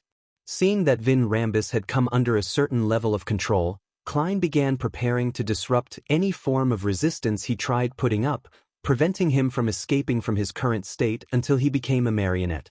However, at this moment, his head suddenly ached due to an intolerable mania in his heart. Then he became extremely down, as if he couldn't feel joy anymore. He despised himself and wished he could give up his life just like that so that he wouldn't be a burden on others. In the blink of an eye, he became excited. His eyes seemed to be blood red and filled with hatred towards anything, wanting to destroy everything he saw. Not good. Before his mental state deteriorated, Klein realized that he had been influenced by Vin Rambis at some point in time. Something was wrong with his body of heart and mind. He hurriedly attempted to cogitate to fight against the abnormal mental state. However, various thoughts that didn't seem to belong to him flashed through his mind. Let's end it here. Fuck. Think of a way to save yourself. What exactly happened? I think I have a serious mental illness, a psychiatric disease that's contagious? The special mental illness that Miss Justice mentioned? This is indeed a high sequence beyond her power of the spectator pathway. Why are you saying so much? That's a demigod psychiatrist you're facing. Turning him into a marionette will easily resolve this problem. Realizing that Gehrman Sparrow hadn't shot the second bullet, Vin Rambis's face, covered in grayish-white scales, revealed a faint smile. Although he hadn't anticipated the tight cooperation between Gehrman Sparrow and his two marionettes, causing him to quickly fall into a perilous situation, it wasn't like he hadn't done anything prior to this. Before he left the sea of collective subconscious, he had secretly planted contagious madness in a marionette. A marionette was, after all, a dead person. Although it was unable to be controlled by any other methods other than spirit body threads, it didn't mean that they didn't have an island of consciousness. It was just a dead mass, but it was precisely here that Vin Rambis buried a seed named madness. The seed couldn't affect the marionette itself, but it could secretly infect the sea of collective subconscious of its surroundings, causing the person who kept switching between bodies to unknowingly place themselves in an environment with a contagious mental disease. Also, this madness could also be transmitted via spirit-body threads. In addition, this type of infection stemmed from one's self. It wasn't something an angelic blessing could screen. At most, it would be weakened and have the effects weakened. This was a high-sequence spectator's power, manipulator's mental plague.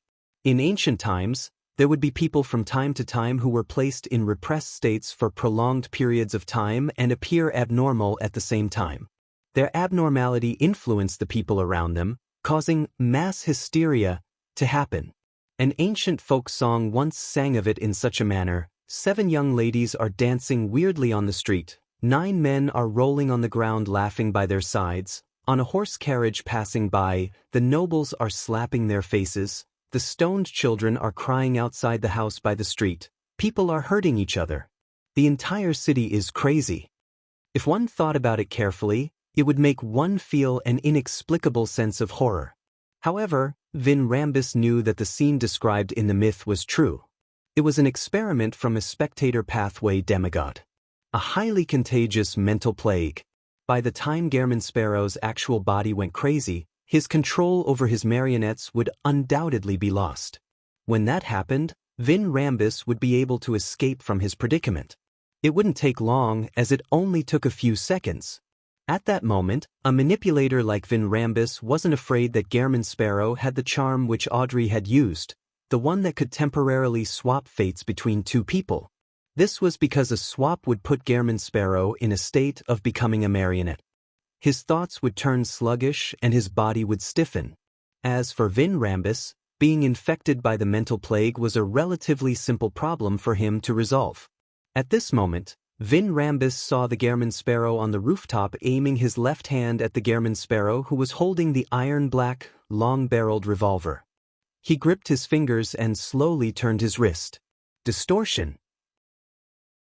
Klein had used Kona's Kilgore's beyond her powers to distort the level of his mental disease, weakening it and slowing down the deterioration. Making use of this period in which he had clarity of mind, he raised Death Knell again and pulled the trigger. Bang! Another control spirit bullet shot out and hit the motionless, massive incomplete dragon. At the same time, Kona's Kilgore used Magnify. Despite being attacked, Vin Rambis didn't escape from Ennuni's control, because he had fallen into a long period of feeling numb and stiff. Klein silently kept count of the time, shooting a third control spirit bullet before Vin Rambis truly recovered. And before the third control spirit bullet's magnified effects ended, the grayish-white, incomplete dragon trembled as it returned to normal, no longer looking sluggish. 1053 President in the dimly lit world, the gigantic crimson moon hung silently over the house while everything in the garden seemed to be asleep. The despair in the incomplete grayish-white dragon's eyes dissipated as it retracted its skin-covered wings, behaving like a docile hunting dog reared at home. The psychology alchemist counselor, demigod of the spectator pathway, Vin Rambis, had lost his life and became Klein's marionette. Without bothering to enjoy this achievement, he switched places with Enuni, who was beside the grayish-white dragon, appearing as Gehrman Sparrow in his black trench coat and silk top hat. Then he controlled his new marionette to treat the infection he received from mental plague. A gentle and cool breeze swept past the sea of collective subconscious, seeping into Klein's island of consciousness. It made him feel like the object reeking of a rotten, putrid and discordant object in his body of heart and mind was being purged out of him with a surgical knife. Klein's face immediately contorted as he grimaced. He once again felt the excruciating pain in his soul. Thankfully, in order to create the control spirit bullets and the yesterday once more charms, he was already accustomed to this feeling. He didn't hold his head and roll around. After purging the contagious mental disease from his consciousness, the cool wind brought about a warmth that made him want to take an afternoon nap. It allowed his damaged spirit body to relax as if he was soaked in a bath. His mind and body quickly recovered thanks to the nourishment. By the time he recovered from his mental disease, the gentle breeze that blew at him became intense. It swept the surroundings, wiping out all the contagion left in the air. After doing all of this, Klein made the grayish-white dragon rapidly shrink its body, converge its godhood, and turn back into its human form. However, as Vin Rambai's clothes had been ripped to pieces, the gray scales on his body didn't disappear. A few seconds later, the ascetic leader of the Church of Evernight, Ariana, walked out of the gigantic crimson moon in her simple robe and belt made of tree bark. Her long black hair cascaded down as she stepped across the void and arrived diagonally above Vin Rambis. The angel stretched out her right hand and, with a gentle squeeze, let Vin Rambis's blurry soul leave his body and float above his head. "Why are you helping George III?" Ariana asked directly. Vin Rambis's confused expression immediately turned serious. "This is the choice of the times, an inevitability of destiny. We are just following the flow of the tides and providing some guidance, allowing the times to develop in the right direction." The standard answer of the Twilight Hermit Order. From the looks of it, the psychology alchemist's demigod doesn't know what Adam's true goal is either. Even as official members of the Twilight Hermit Order, most of them probably don't know. Klein didn't have any problems thinking thanks to his situation inside the concealed world. Ariana didn't show any surprise as she pressed, "What is the trend of the times?" Vin Rambis's eyes were unfocused, but his expression was solemn as he answered, "A war, one that will sweep the entire world." "Isn't peace nice?" Klein frowned slightly as he couldn't help but mumble inwardly. He knew very well what a world war would do to humans. He only wished that his investigation with the Church of Evemite would be able to seize the key and successfully prevent the war which the Twilight Hermit Order was strongly pushing from erupting. Ariana fell silent for a second before asking, "What's the secret George III is hiding?" Vin Rambis revealed a smile. Every king is restrained by 3 major contracts and can only reach a limit of sequence 5. But with our help, he bypassed the restrictions and has already reached a higher level. Once the tides of the times come, he'll easily be able to ascend to the spot that should have belonged to him. 3 major contracts. What's that? It's understandable to limit a king to sequence 5 due to the strong push to keep mysticism under wraps. It's best for a king to be changed normally. The people will find it acceptable if they could live for 80 to 90 years old, but to still be active at 120 to 130 years will be the cause for conspiracy theories and panic. George III cooperated with the psychology alchemists and the demonist sect to live longer? Typically, this is a restriction on the king, not the other members of the Augustus family. They should have grounded angels among them, so there's no reason for them to support George III. Many questions arose in his mind. George III still isn't a demigod, is he? Is he using some method to possess a higher level and perform the acting ahead of time? Ariana asked unhurriedly. To the Church of Evernight, this was a crucial problem. If George III was already a demigod, they could directly contact the Church of Storms and Steam to capture him because the king himself was enough evidence. Vin Rambis's soul nodded and said, "Yes." "What is the exact method?" Ariana continued asking. Vin Rambis slowly shook his head and said, I'm not sure. The person in charge of this matter is our president. I only remember him once mentioning that he wanted George III to have more talent. More talent? Upon hearing such a description, Klein instantly thought of something in Roselle's diary. In the eyes of the emperor, the so-called talent was to make one's psyche and soul more like a high-level ancestor, as such be able to obtain the recognition of the corresponding beyonder characteristics or the mental imprint within sealed artifacts, allowing them to easily consume the potion and wield the sealed artifacts without the immense negative effects. This wasn't a perfect solution. It could even be said that there were great latent risks. This was because the mental imprint would revert and control the consumer or wielder's soul, causing them to experience certain changes. If anyone were to rely on this method to advance to a demigod, there was an extremely high chance of becoming a monster formed of mental sutures.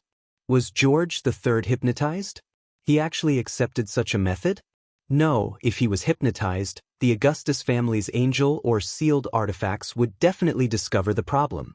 Klein became even more puzzled as he waited for the ascetic leader floating in the sky to ask further. Ariana clearly knew what more talent meant. Without any change in expression, she asked, "Who is your president?" Vin Rambus revealed a look of reminiscence. He has many identities and names, but I can confirm that he is the president of our psychology alchemists as long as I see him. His current identities and names are, one of the 4 kings of the sea, the king of the Black Throne Barros Hopkins, the former chancellor of the Backlund Medical School, the royal family's medical consultant, the already dead Polly Durlau, the famous ascetic of the Central Sonia Sea, Eric Drake, king of the Black Throne. It was only then that he realized that he had heard of this title, but he had always neglected it, not taking it to heart and seldom thinking about it. So this pirate king is from the spectator pathway? He nodded in enlightenment. Ariana listened quietly and asked, "What secret is George III hiding in the Blood Emperor ruins?" Vin Rambis's slightly dazed expression changed slightly. An extremely important thing. If he wants to grasp it, he will need a large number of sacrificial rituals. What is it? Ariana pressed without any pause. Vin Rambis was taken aback.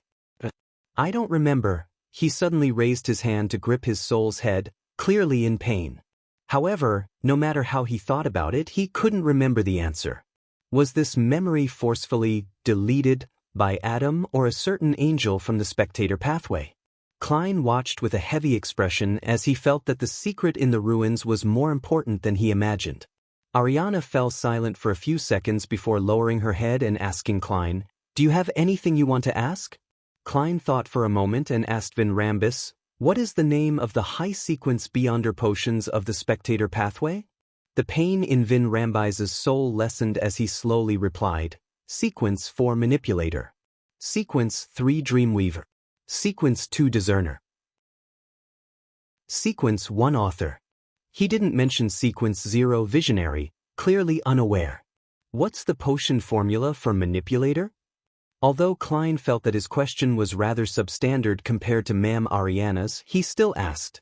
In a dazed tone, Vin Rambis said without hesitation, "The main ingredient is an elderly mind dragon's complete brain, or the crystalline heart of a tree mentor, or a beyonder characteristic of a manipulator.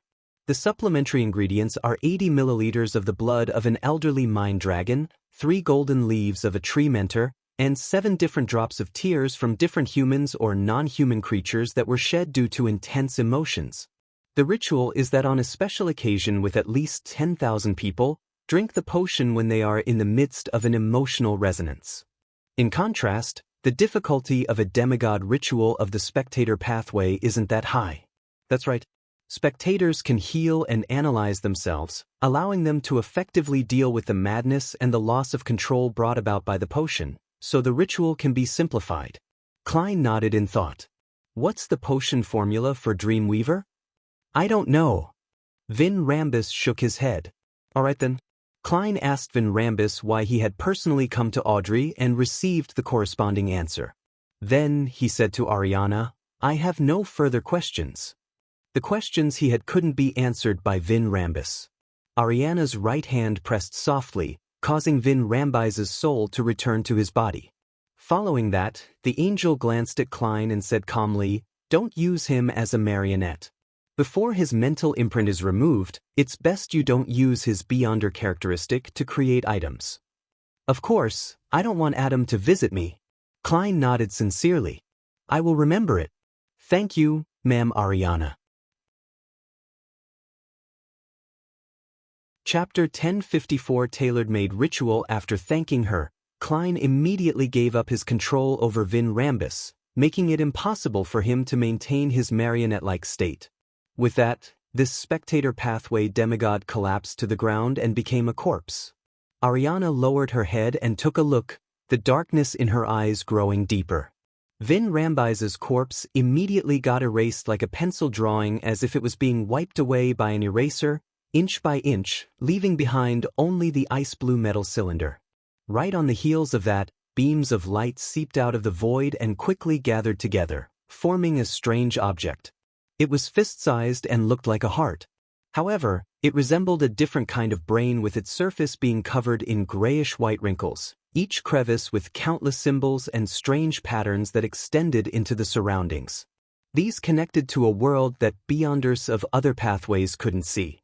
This was the beyonder characteristic left behind by a manipulator. Miss Ariana's concealment and reversing concealment process is able to quickly extract Vin Rambis's beyonder characteristic. Klein came to a realization after a moment of pause. At this moment, Ariana calmly said, "The mental imprints in it have all been removed." "Thank you, Ma'am Ariana." Not surprised at all, he bowed as if he had prepared to do so. He had decisively given up on his marionette because he foresaw that something like this would happen.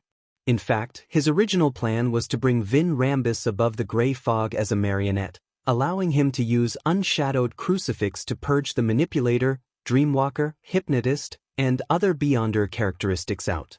This way, Miss Justice no longer needed to worry about the ingredients needed before becoming a demigod. Even her beyonder dog at home had a chance of advancing. After all, Audrey had briefly mentioned in the past to Dwayne Dantes that her act of escaping from Vin Rambis's control was all thanks to Susie.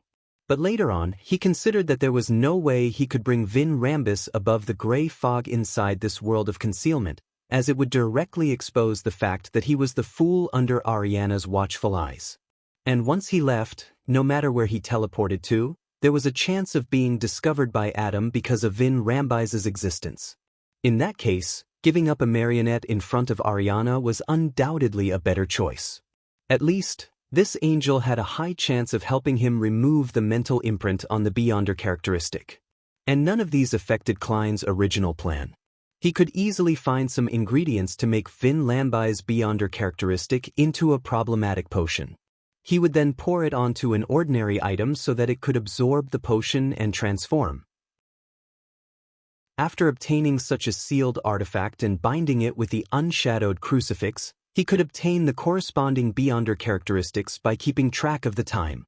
As for the mental corruption during this process, there was no need for concern. The unshadowed crucifix could also cleanse it. Klein picked up Vin Rambis's beyonder characteristic, but he wasn't able to stuff it into the iron cigar case. He could only stuff it into his pocket. As for Ariana, she cast her gaze towards the ice-blue metal cylinder and said in an unhurried voice, "It's from the cosmos, so it's best you don't use it. Even you carrying it with you should be limited. Otherwise, a gaze might be cast onto you, causing you to be corrupted and suffer aberrations." From the cosmos? Klein found the description familiar. Soon, he remembered the origins of its familiarity. This originated from the yellow light, Venethan's prophecy of the apocalypse in sights in the spirit world, from the Abraham family. Casting one's gaze from the cosmos, the lands shatter. Everything in the world will cease to exist. The apocalypse? The origins of this sealed artifact is related to the apocalypse? What does the cosmos represent? What does it have to do with the astral world? A series of questions formed in his mind, making his expression turn heavy. Faced with his question, Ariana nodded gently and said, "Yes, the cosmos." "Is it the cosmos above our heads?" He pointed at the dark night sky, which was embedded with the gigantic crimson moon. "Yes." Ariana gave an affirmative answer, but she didn't explain further. After some thought, he asked again, "There are many hostile existences that are attempting to destroy this world?" Ariana's gaze swept across his face and finally stopped at his eyes. "I can't give you an answer. There are some things that make it easier to be infected the more you know. Both your body and soul will be infected.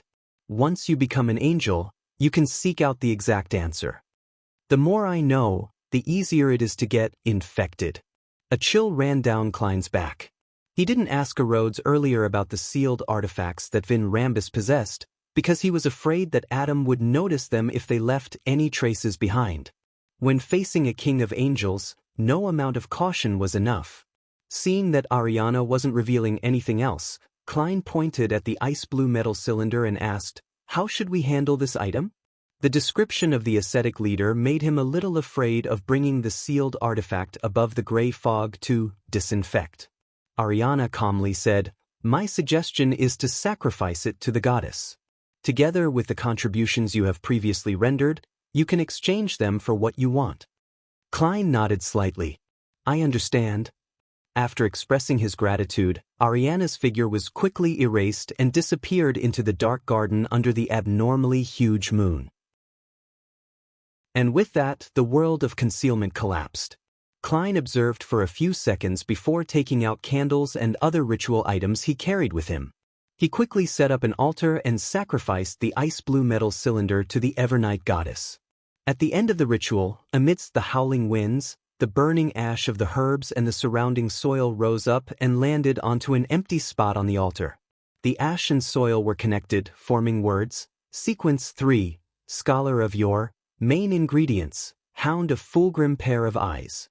1 demonic wolf of Fog's transformed heart. Supplementary ingredients, 100 milliliters of Hound of Fulgrim blood, 30 grams of white frost crystal of demonic wolf of Fog, a large amount of real ancient historical records. Advancement ritual, be separated from reality for at least 300 years and consume the potion after one becomes history and doesn't belong to the present era. Klein couldn't help but blink, wondering if he had seen the wrong description.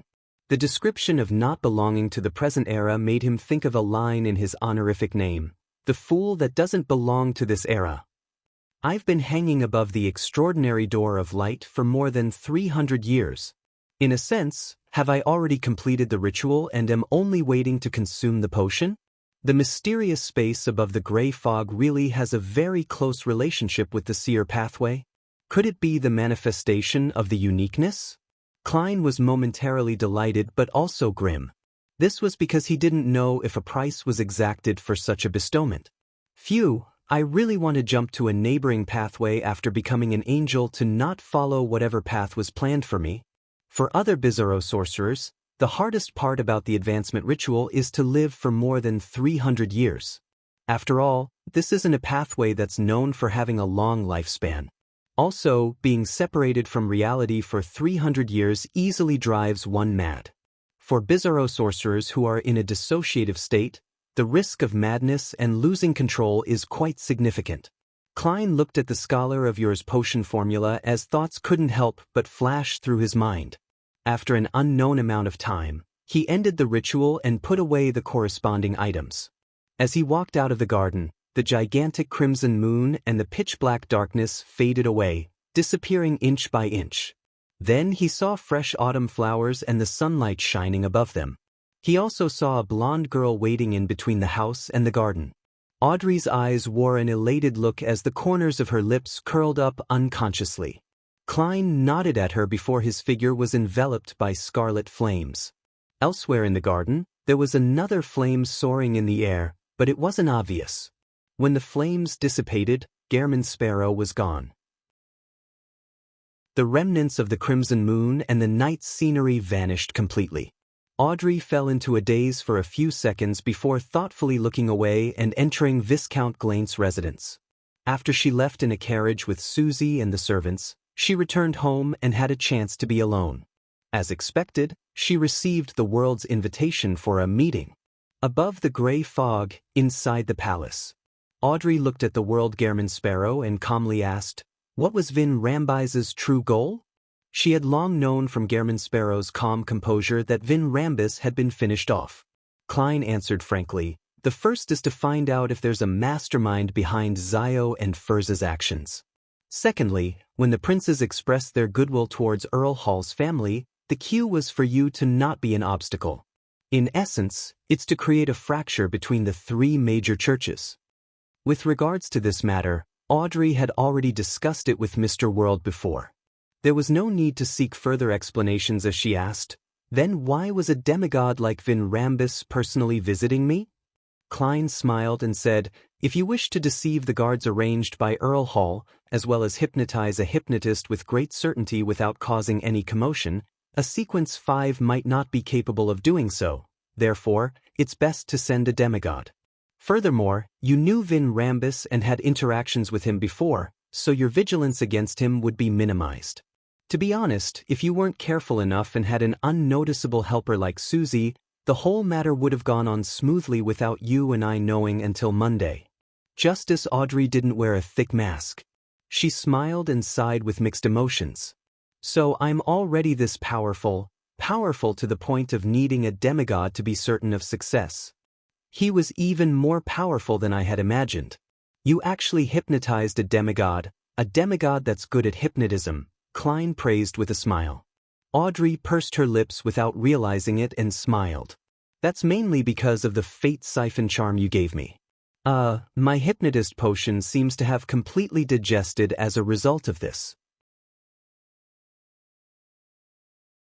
Chapter 1055 Train of Though Completely Digested?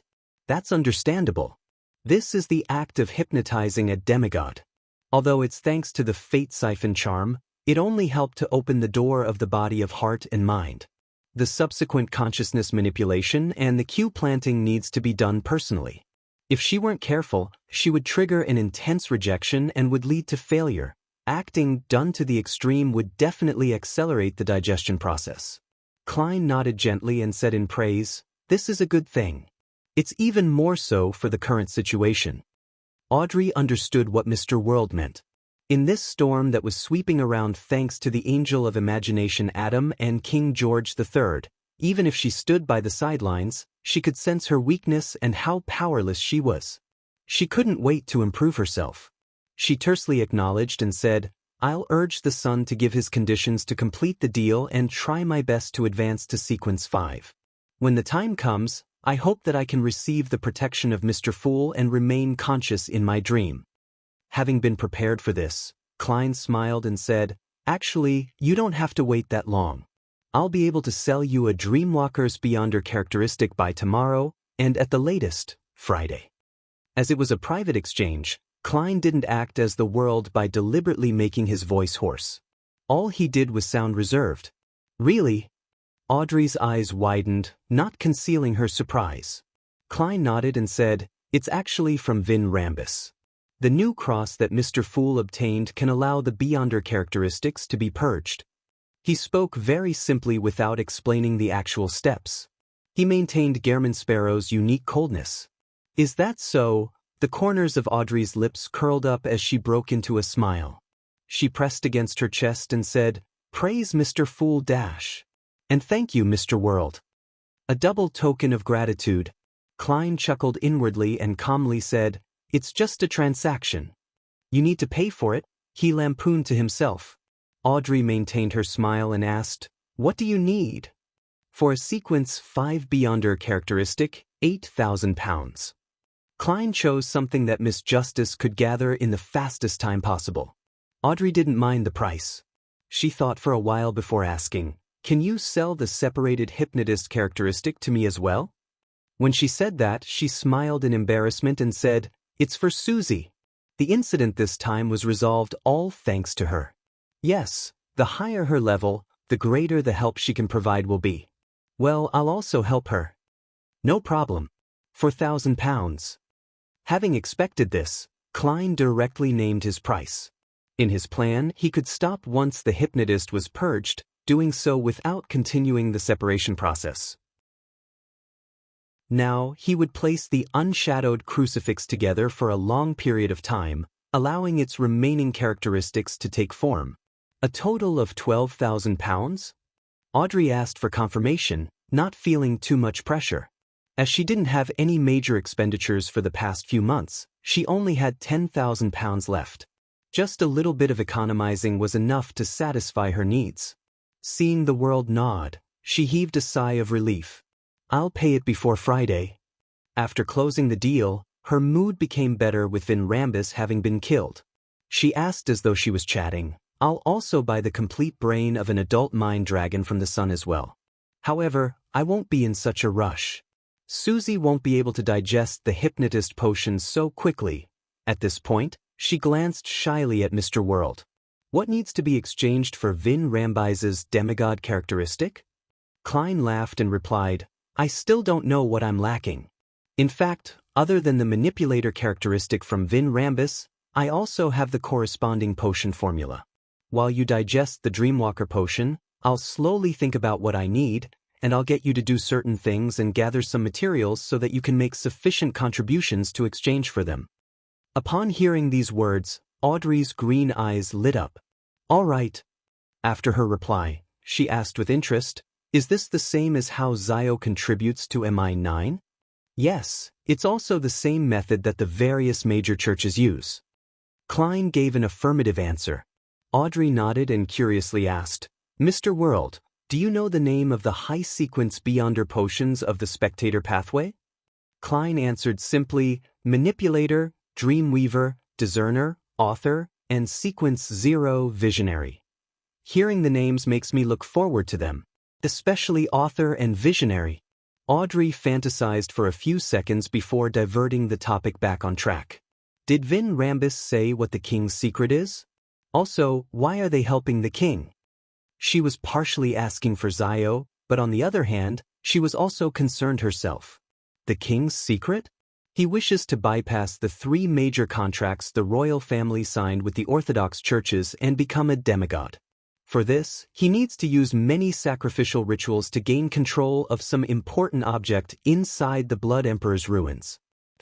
That was Vin Rambis's answer, but it might not be the entire truth and might very likely be only a part of it. As Klein answered, he shared his line of thought. As for the psychology alchemists or the Twilight Hermit Order, they need a war that sweeps the entire world. This is what they're pushing for and hope to see as the trend of the times. A war that sweeps the entire world, Audrey repeated softly. Her pretty eyebrows furrowed slightly, and her cheerful mood plummeted again. Although her status and standing hadn't made her truly experience the cruelty of war before, she was no longer sheltered and cut off from the world. She could already imagine it to a certain degree. After a brief moment of silence, Audrey took a deep breath and forced a smile. I hope we can stop this. After exchanging a few more words, she left the gray fog and returned to the real world. As for Klein, he busily used clear water, tree sap, herbal powder, thousand-faced hunter's blood, spirit world plunder powder, and other materials to dilute Vin Rambis's Beyonder characteristic and concoct a potion that had a questionable name which was definitely filled with problems. Then he found an ordinary glass bottle and put the potion inside. He wanted to know what kind of sealed artifact it would eventually transform into. This took quite a bit of time, so he used the power of the mysterious space above the gray fog to construct a spherical barrier around the glass bottle to prevent any influence it had on the entire area after it mutated. After doing all of this, he returned to 160 Buckland Street. He prepared to summon a Rhodes and ask it for information about the 2 Beyonder creatures known as Hound of Fulgrim and Demonic Wolf of Fog. At that moment, with the passage of time, the clouds in the sky had thickened, and the sun was covered up once again. The entirety of Buckland had become as dark and cold as the morning. Standing in front of the desk, he looked out the window at the sky. For some reason, he felt as though he and the Church of Evernight had neglected an important problem. Their investigations had been going relatively smoothly during this period of time, and the intelligence they received was also delving deeper. However, for some reason, it made him feel uneasy. Is there some influence or misdirection in this matter, and truly is something that I can't think of? Even heading above the gray fog is useless. Divination will most likely point towards him. Klein hurriedly collected his thoughts, unfurled the paper, and drew a picture consisting of symbols that implied concealment and mystery prying with a fountain pen. 1 second, 2 seconds. After nearly 8 seconds, the full-body mirror in the room turned dark. Aqueous light rippled and formed silver words. Exalted Great Master, your puny, loyal, and humble servant, Rhodes, is here to answer your summoning. I think I'm late. I'm already a Grade 1 sealed artifact. I need some time if I want to circumvent the isolation. Please forgive me, Great Master. You're a Grade 1 sealed artifact? Klein asked with a surprised look. He could already imagine what was going on within the Church of Steam. The mirror that likes to play question-and-answer games has suddenly gone crazy. The full-body mirror's silver words squirmed and formed new words. Great Master, is this a question? He wanted to answer, no, but to maintain his image, he nodded and said, yes. Rhodes immediately produced a line of words. I'm not actually a true Grade 1 sealed artifact yet. I'm just enjoying the treatment of a Grade 1 sealed artifact in advance. This is mainly because a Grade 1 sealed artifact needs to be reported to other churches and be given a new number. The Church of Steam doesn't wish to do so. So that's how it is. That's understandable. Klein nodded gently. Got it. The aqueous light on the full-body mirror's surface flashed again as new silver words formed. Supreme Master, do you have any questions to test your loyal servant, Rhodes? What do you know about hounds of Fulgrim and demonic wolves of fog? He asked without standing on ceremony, completely unfazed that it was actually 2 questions. In the mirror, the silver words squirmed like they had a life of their own and changed shapes. The hounds of Fulgrim are a type of unique creature of the spirit world. They live in the historical void. Even the Seven Lights only know of them and are unable to interact with them unless they leave the historical void and attempt to hunt. But even so, what you see might only be a projection of their past. The demonic wolves of fog are a type of high-level demonic wolves. After the death of the ancient gods and the cataclysm, and with them being killed by the Antigonus family, Zeradal family, and the Church of Evernight, they're extremely rare now. Furthermore, they're all good at anti-divination and deceit. They aren't easy to find. In other words, the Church of Evernight likely has materials and items related to the demonic wolf of fog, and with this, I can bring it to the spirit world and use the law of beyonder characteristic convergence to bait a hound of Fulgrim? Klein began his train of thought as he read on. Chapter 1056 The Real Devil. After getting a grasp of the situation, Klein looked at the full-body mirror in the room and asked, "What's the king's secret?" The surface of the mirror that seemed to lead to another world had aqueous light ripple before revealing a scene. It was a ruin that was hidden deep in the darkness, covered in the dust of history. However, it was completely intact. Does that mean that the king's secret is in the Blood Emperor's ruins? Rhodes doesn't dare to answer directly, or is this as much as it can see? After some deliberation, he said to the magic mirror, "It's your turn to ask." The image in the full-body mirror didn't change at all. It only revealed silver words. Great Master, do you have any other questions? Yes. Without standing on ceremony, Klein nodded and asked, "Where is Saintess of White Katarina, presently?" In the mirror, the silver words rapidly faded and disappeared, but the background didn't change at all. It was still the Blood Emperor ruins. If not for the words' appearance and disappearance, I would have thought that this magic mirror crashed. Katarina is hiding in the Blood Emperor's ruins? The real one? Klein nodded thoughtfully. It's your turn. Above the scene, silver words condensed once again. Benevolent Master, why don't you leave Backlund? That's a good question. I originally had such plans. I originally investigated the Great Smog of Backlund because of my outrage over the innocent deaths of the poor like Old Kohler, as well as being lost due to the shattering of my main goal. Later, I ended up with the identity as a blessed of the goddess. Later on, I tried to prevent a disaster from happening and prevent the people I know from suffering due to the ambitions of the powerful and to not drown because of the tides of the times. I was willing to bear some of the risks.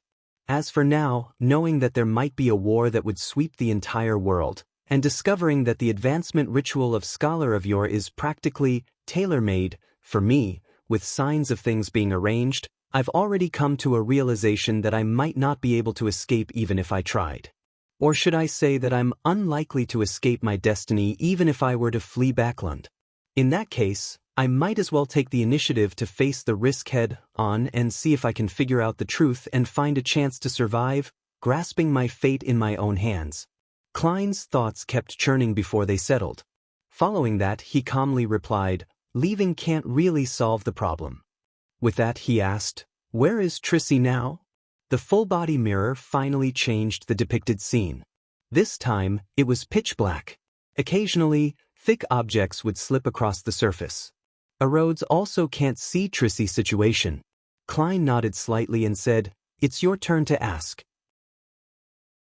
The mirror was filled with aqueous light and wisps of silver formed a sentence. "Great Master, I have something to tell you. May I?" "Go ahead," Klein replied, somewhat curious. The silver words changed into new words. "You have to be careful with what follows next." It even used an exclamation point. Rhodes noticed something unpleasant. After thinking for a few seconds, Klein said, "What do you think can threaten me?" "I don't know. I have a feeling." Rhodes reorganized its words, turning them from silver to grayish-white. It was obvious that it meant to express its sadness and self-reproach. Without waiting for a reply, new grayish-white words appeared in the mirror one after another. "Great Master, I have another scene to show you. Is that okay?" "Sure," Klein spoke slowly. The full-body mirror's surface produced ripples as the pitch-black darkness changed. It became deeper and deeper, sparkling like diamonds. This was a beautiful and vast night. The scene that Rhodes displayed is directed at the goddess who's intrinsically the stars, or it's the gaze cast from the cosmos. It seems like it doesn't dare to express it directly. Klein considered for a moment and didn't attempt to ask further. "Let's end it here for today." "All right."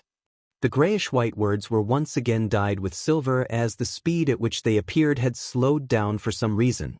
"Great Master, why you haven't said that you would summon me, your loyal servant, Rhodes, again if you have other questions in the future?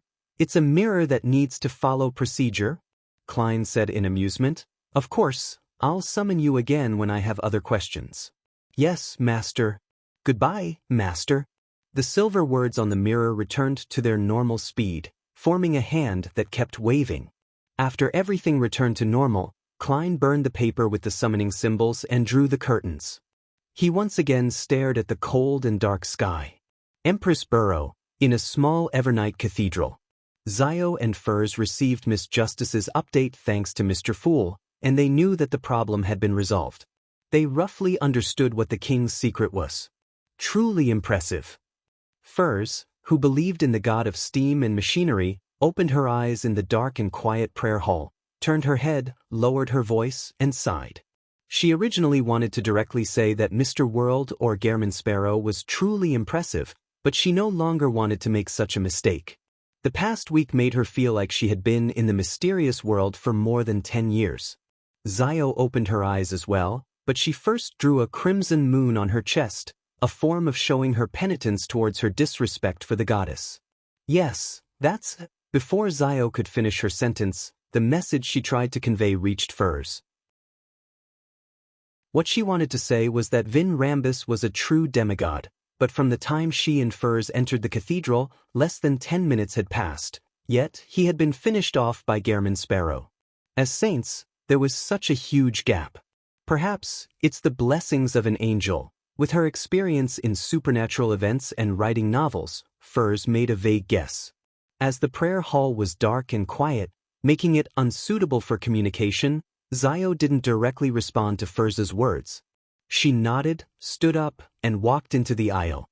The two of them left the prayer area, and after approaching the door, Zio exhaled and said, "I really hope that I'll be this powerful one day. I have such thoughts occasionally too." Furs smiled. No matter what, you've already completed your investigations, haven't you? Although the so-called secrets are definitely worth digging into, the outline of the matter is rather clear." Zio looked at the door ahead of her and fell into a daze for a few seconds. "But what's the point? I can't do anything about this matter." No. When it comes to enemies, that person's identity isn't too lofty. At least, he's someone we can look at directly. Furs seriously comforted her friend. When you obtain a qualitative change in strength, you'll discover that you have the ability to participate in that matter. At least in matters that don't involve even higher levels. Furs, who had joined the Tarot Club for quite a long time ago, had witnessed matters that had been planned by Mr. Fool. He had used his blessed and the members of the Tarot Club to destroy the descent of the true creator, revealed Bansi's secret, obtained a portion of the authority from the Storm domain, and interfered in the ownership of 0-08. Compared to the angels, King of Angels, and even true gods that were involved in these matters, King George III alone was indeed nothing special. Zio slowly walked to the door and said after a moment of silence, "I understand what you mean. We'll return to the East District. We won't be in a hurry to move. Once I obtain the Judge Potion formula, we'll disappear and go into hiding. I believe that after today's incident, they probably wouldn't dare to investigate us. That's for sure. They're just lurking in the dark, in spots that cannot see the light of day," Furs hurriedly echoed before exclaiming, "I only hope that before we move again, my letter to my teacher can be delivered." Zio grabbed her yellow hair and walked out of the church gates as she said in a serious manner, "After I get the formula, I'll buy that button and try to advance as quickly as possible." "Not bad. You've recovered your fighting spirit?" Furs teased with a smile. Zio didn't say another word as she continued proceeding forward with a solemn expression. After walking a few dozen steps, she suddenly stopped and said without turning her head, "I don't think I have enough money to buy that button. When the time comes, lend me a little. I'll definitely return it." Furs was taken aback for a second before chortling. "If my guess is correct, I should be able to get the subsequent items from my teacher." Thursday afternoon. Using the excuse of having some rest, Klein returned to the master bedroom and entered the bathroom. He took 4 steps counterclockwise and arrived above the gray fog. He believed that the glass bottle that was filled with the potion had already finished absorbing it. Sitting at the high-back chair of the Fool, he waved his hand and removed the isolation barrier, pulling his target over. The transparent glass bottle was already stained with a dark color.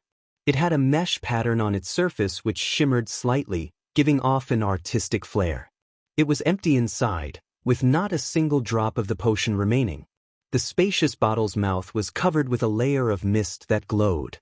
It made Klein feel as though his gaze was being sucked in the moment it landed upon the mouth of the bottle. A voice sounded from the bottle. "By throwing in 100 gold coins in it, you can fulfill a wish.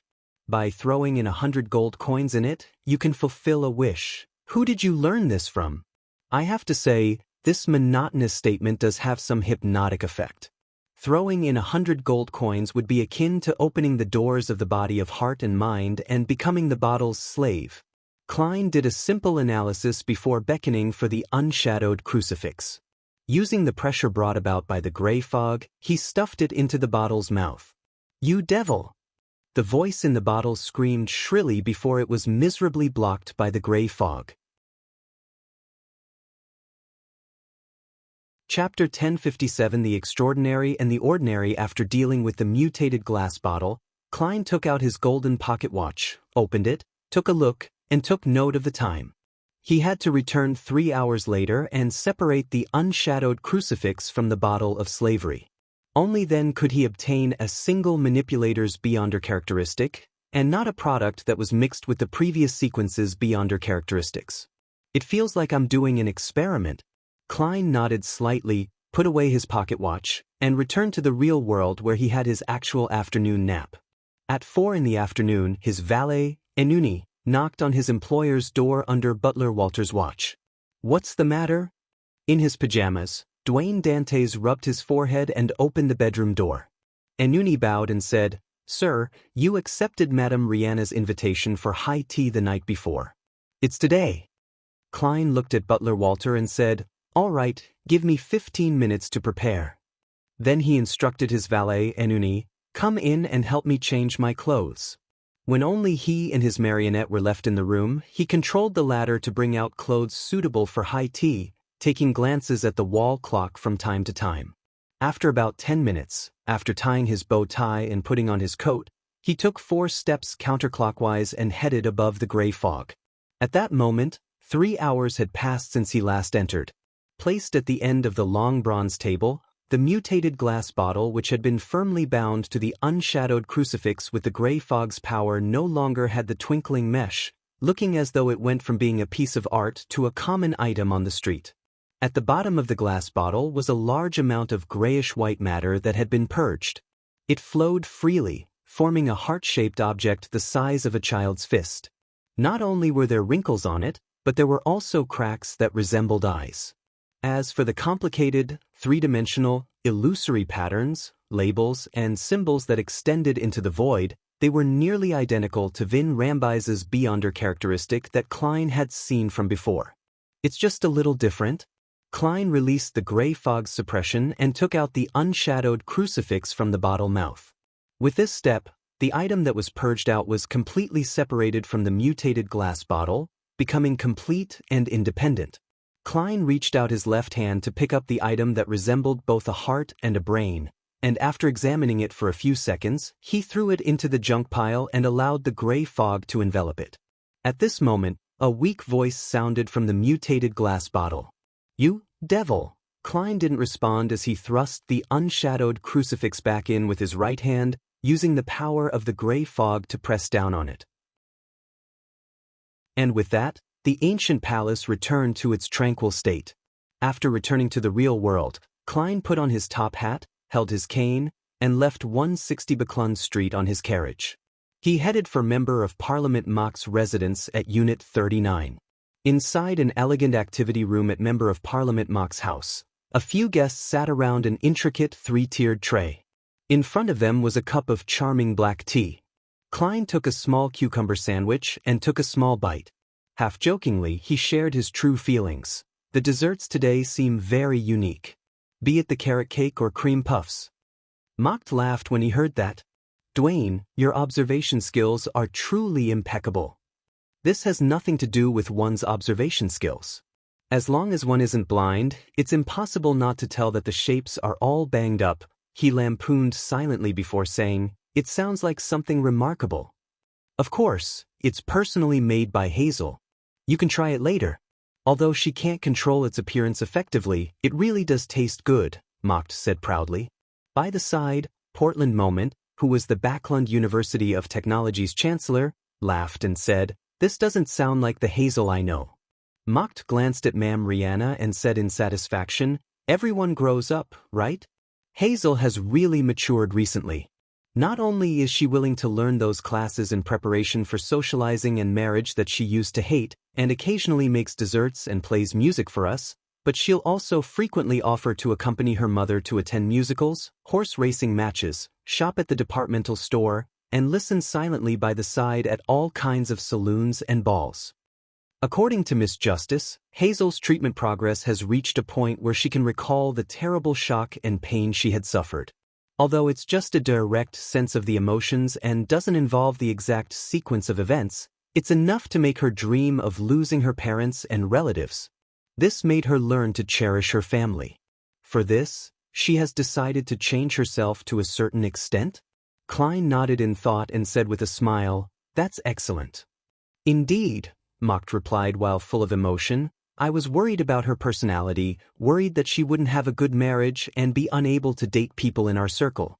After we pass away, she wouldn't be able to find help when faced with difficulties. But now I can finally feel at ease." Mach revealed a sincere smile as he revealed his worries that he seldom divulged. He raised his arm and waved it gently. Then he said with great confidence, "Why am I making an enemy out of the bloody smog and pollution? Why do we have to fight over the colonies in East Balham with Fasak and the West Balham with Intis? Isn't it to let our children lead a better life? So that we have fewer worries." To me, Hazel's maturity is greater than the contributions I made at East Balham, far more meaningful than my fights in the House of Commons. As Klein listened to Mach's recount, he couldn't help but look out the window. It was dark outside and the sun was gone. At this moment, Portland Moment replied to Mach jokingly, "No, those things are for our own good." At this point, he looked at Klein and said, "Dwayne, have you thought about it? Do you want to invest in my mechanical laboratory? Klein let out a soft chuckle. Mr. Chancellor, why are you still so anxious like a young man? I've already read through the information you gave me and have a rough impression of the rights and revenue. Frankly speaking, I'm very interested. To let talented young adults obtain training at such a mechanical laboratory is greatly satisfying. This should be something we invest in. What's most valuable in this day and age? Talents. Emperor Roselle once said that. Portland Moment chuckled. So, how much do you intend to invest? Dwayne raised his porcelain cup and drank a mouthful of black tea. The initial plan is £10,000. As expected of the most famous tycoon in Backlund recently. I can't even guess how many assets you have. First, you donated more than £10,000 of shares, then you spent £20,000 buying Mager Manor, and now you're donating £10,000 to the Portland Mechanical Laboratory? Ma'am Rihanna couldn't help but exclaim. Portland Moment gave a thumbs up. This is a truly keen investor. Klein smiled and said, but I'll still find a team formed by lawyers and accountants to verify the actual situation and stipulate the conditions. Professional matters should be left to the professionals. Besides, I still have to consider investing directly or first establish a company or foundation and complete the investment through it. Oh, Portland, I think there's one aspect that you didn't take into consideration. How can such an important laboratory not have any security measures? Aren't you afraid of commercial spies or foreign powers infiltrating and causing destruction? Portland Moment was taken aback as he slowly nodded. That makes sense. I previously neglected this problem. Having accomplished his goal, Klein no longer harped on the topic. Instead, he deliberately asked, has there been news regarding Brigadier General Kona's Kilgore? Mocked sighed and said, no. Civilau's yard said that Mager Manor and the surrounding areas have been searched. They didn't even find any leads. As he spoke, the House of Commons Member of Parliament lowered his voice and said, I suspect that the Brigadier General had an accident while carrying out a secret mission. The current mood of the higher-ups has been a little strange. From a certain point of view, you guessed right. Klein sighed. I hope nothing happens. Amidst high tea, Klein took note of the time and went to the bathroom. Above the gray fog, he placed the Dreamwalker characteristic into the junk pile that seeped out of the mutated bottle. By the time high tea ended and he returned to 160 Backlund Street, the sky had already darkened. The street lamps on both sides of the road were lit up ahead of time as the rain pattered down the carriage windows. Now, all the questions are concentrated on what's hidden in the Blood Emperor's ruins. As long as the three churches discover the problem in time, they can prevent many things from happening. Klein looked out at the street lamps that looked blurry from the rain as he considered the recent developments. For now, apart from capturing Katerina, I can't provide much help. Furthermore, the goddess is digesting or controlling death's uniqueness. She might not have the power to provide a response at that level. To solve this problem, I either get a grade 0 sealed artifact with a targeted effect from the Holy Cathedral, or I rely on the Church of Steam and Storms and see which one of the true deities will respond. A grade 0 sealed artifact might not be enough since it involves a king of angels, and there might be traitors amidst the two churches. Traveling from 39 Backlund Street to Unit 160 didn't take long. Before Klein could straighten out his thoughts, he had already returned to his doorstep. He had no choice but to get off the carriage. When he changed his clothes on the third floor, his spiritual perception was triggered. He saw Rionette Tynker walk out of the void with 4 blonde, red-eyed heads in hand. It's from Sharon? A guess came to him as he received the letter. That's right. One of the heads held by Rionette Tynker replied.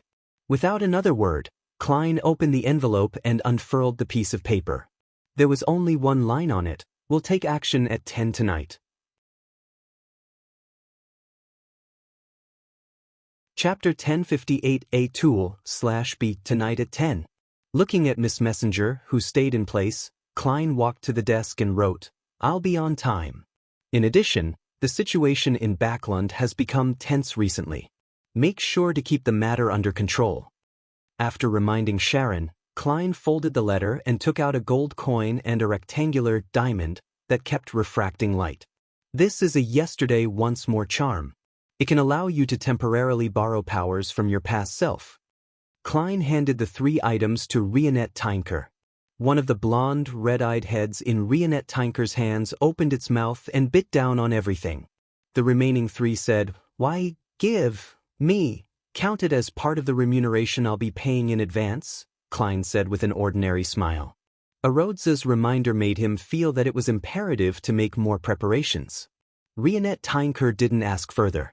The 4 beautiful heads bobbed up and down from their hair as though they were nodding. She then stepped into the void and vanished from the room. Looking at the light rain and the dark sky outside the window, Klein took off his coat and handed it to his valet, Enuni. 9:50 p.m. on a street near the Tussock River in Sherwood Borough. In the commonly seen autumn-winter rain in Backlund, a rental carriage turned in and slowly moved forward. On the carriage, the red-eyed Emlyn White, who was holding a top hat in his hand, looked at the young man with pale looks and disheveled hair before curling his lips. "Is it here?" The incorporeal figure, Marie, nodded. He pointed to a neighboring building diagonally across at the shops over there and said, "That's right. That's a bookstore. The owner's name is Charlie Raker and is pure Loanese. However, he went to the southern continent once when he was young, hoping to become a tycoon.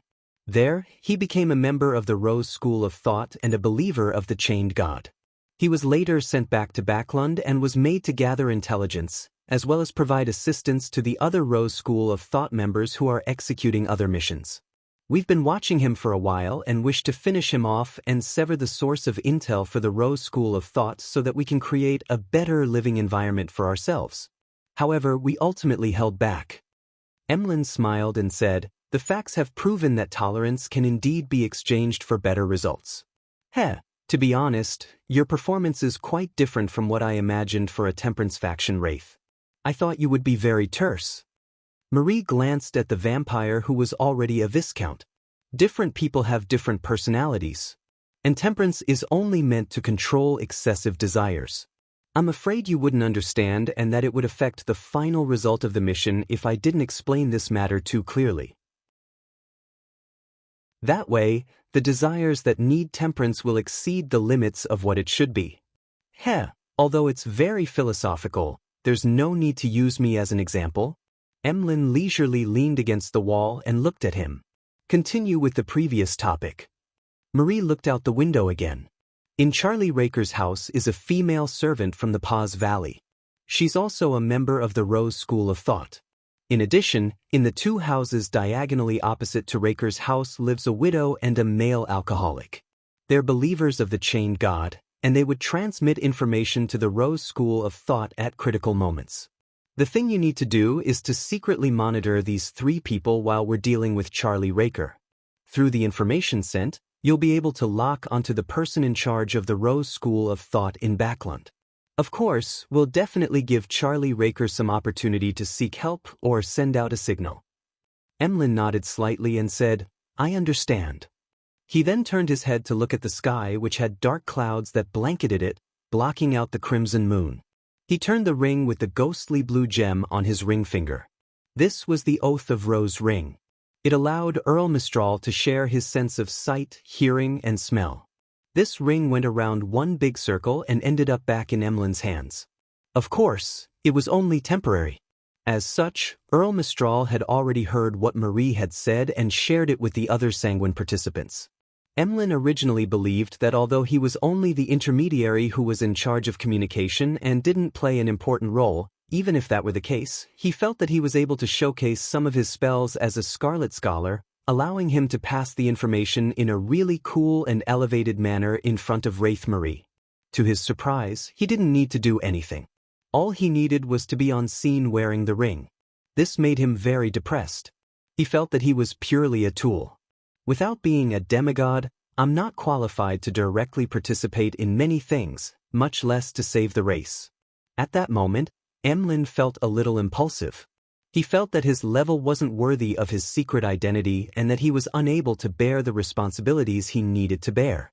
As for the Oath of Rose's effect of being able to allow the thoughts of the 2 wearers to appear in the minds of the other party from time to time, Emlyn wasn't worried. He had asked Miss Justice to hypnotize him so that he wouldn't think about matters that he didn't want the sanguine upper echelons from knowing tonight.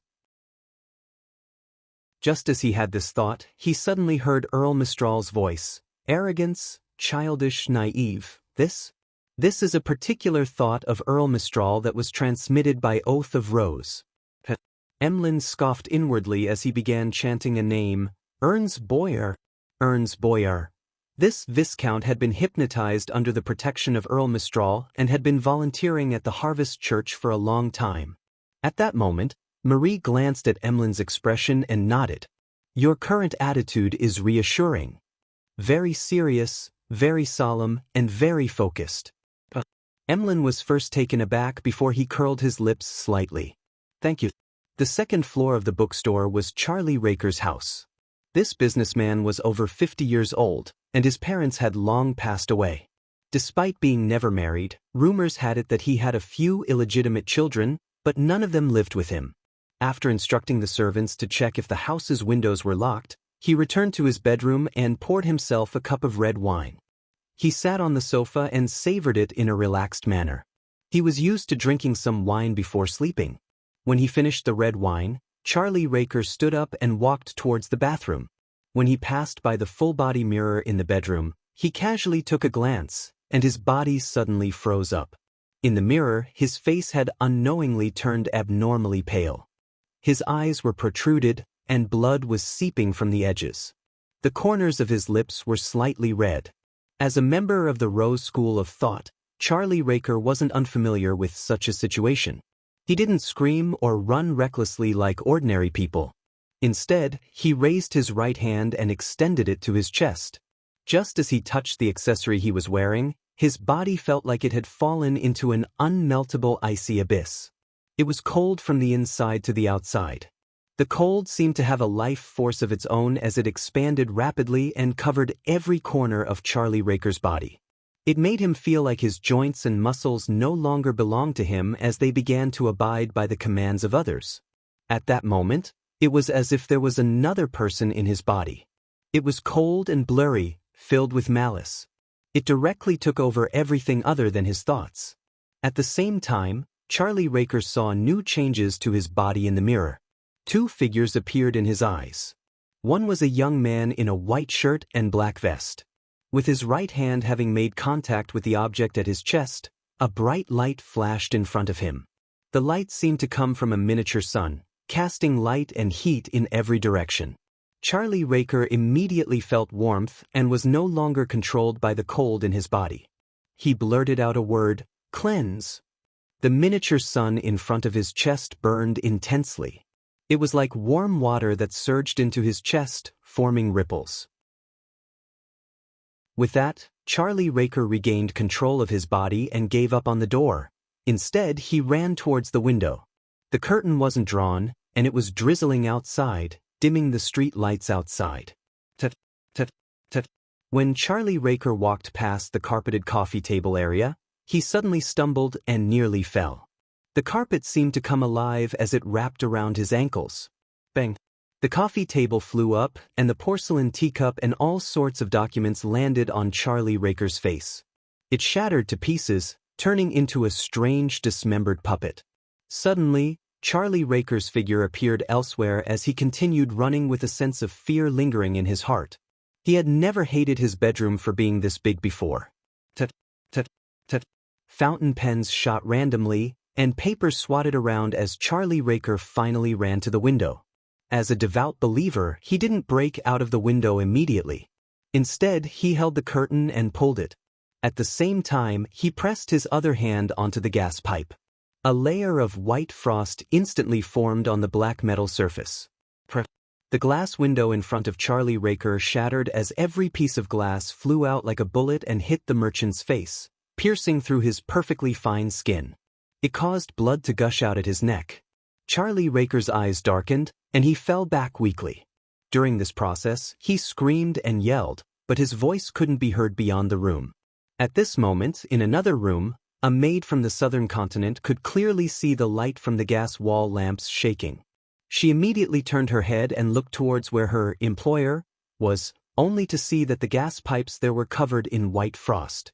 In a house opposite to Charlie Raker, the brandy-nosed man, who had rolled up sleeves and gulping down alcohol, suddenly noticed that the curtains were only half closed. For the secret signal that he and Charlie Raker had agreed upon, having the curtains completely drawn meant that there wasn't a problem. Having half the curtains drawn or only one side meant an emergency situation. It required him to inform the higher-ups immediately.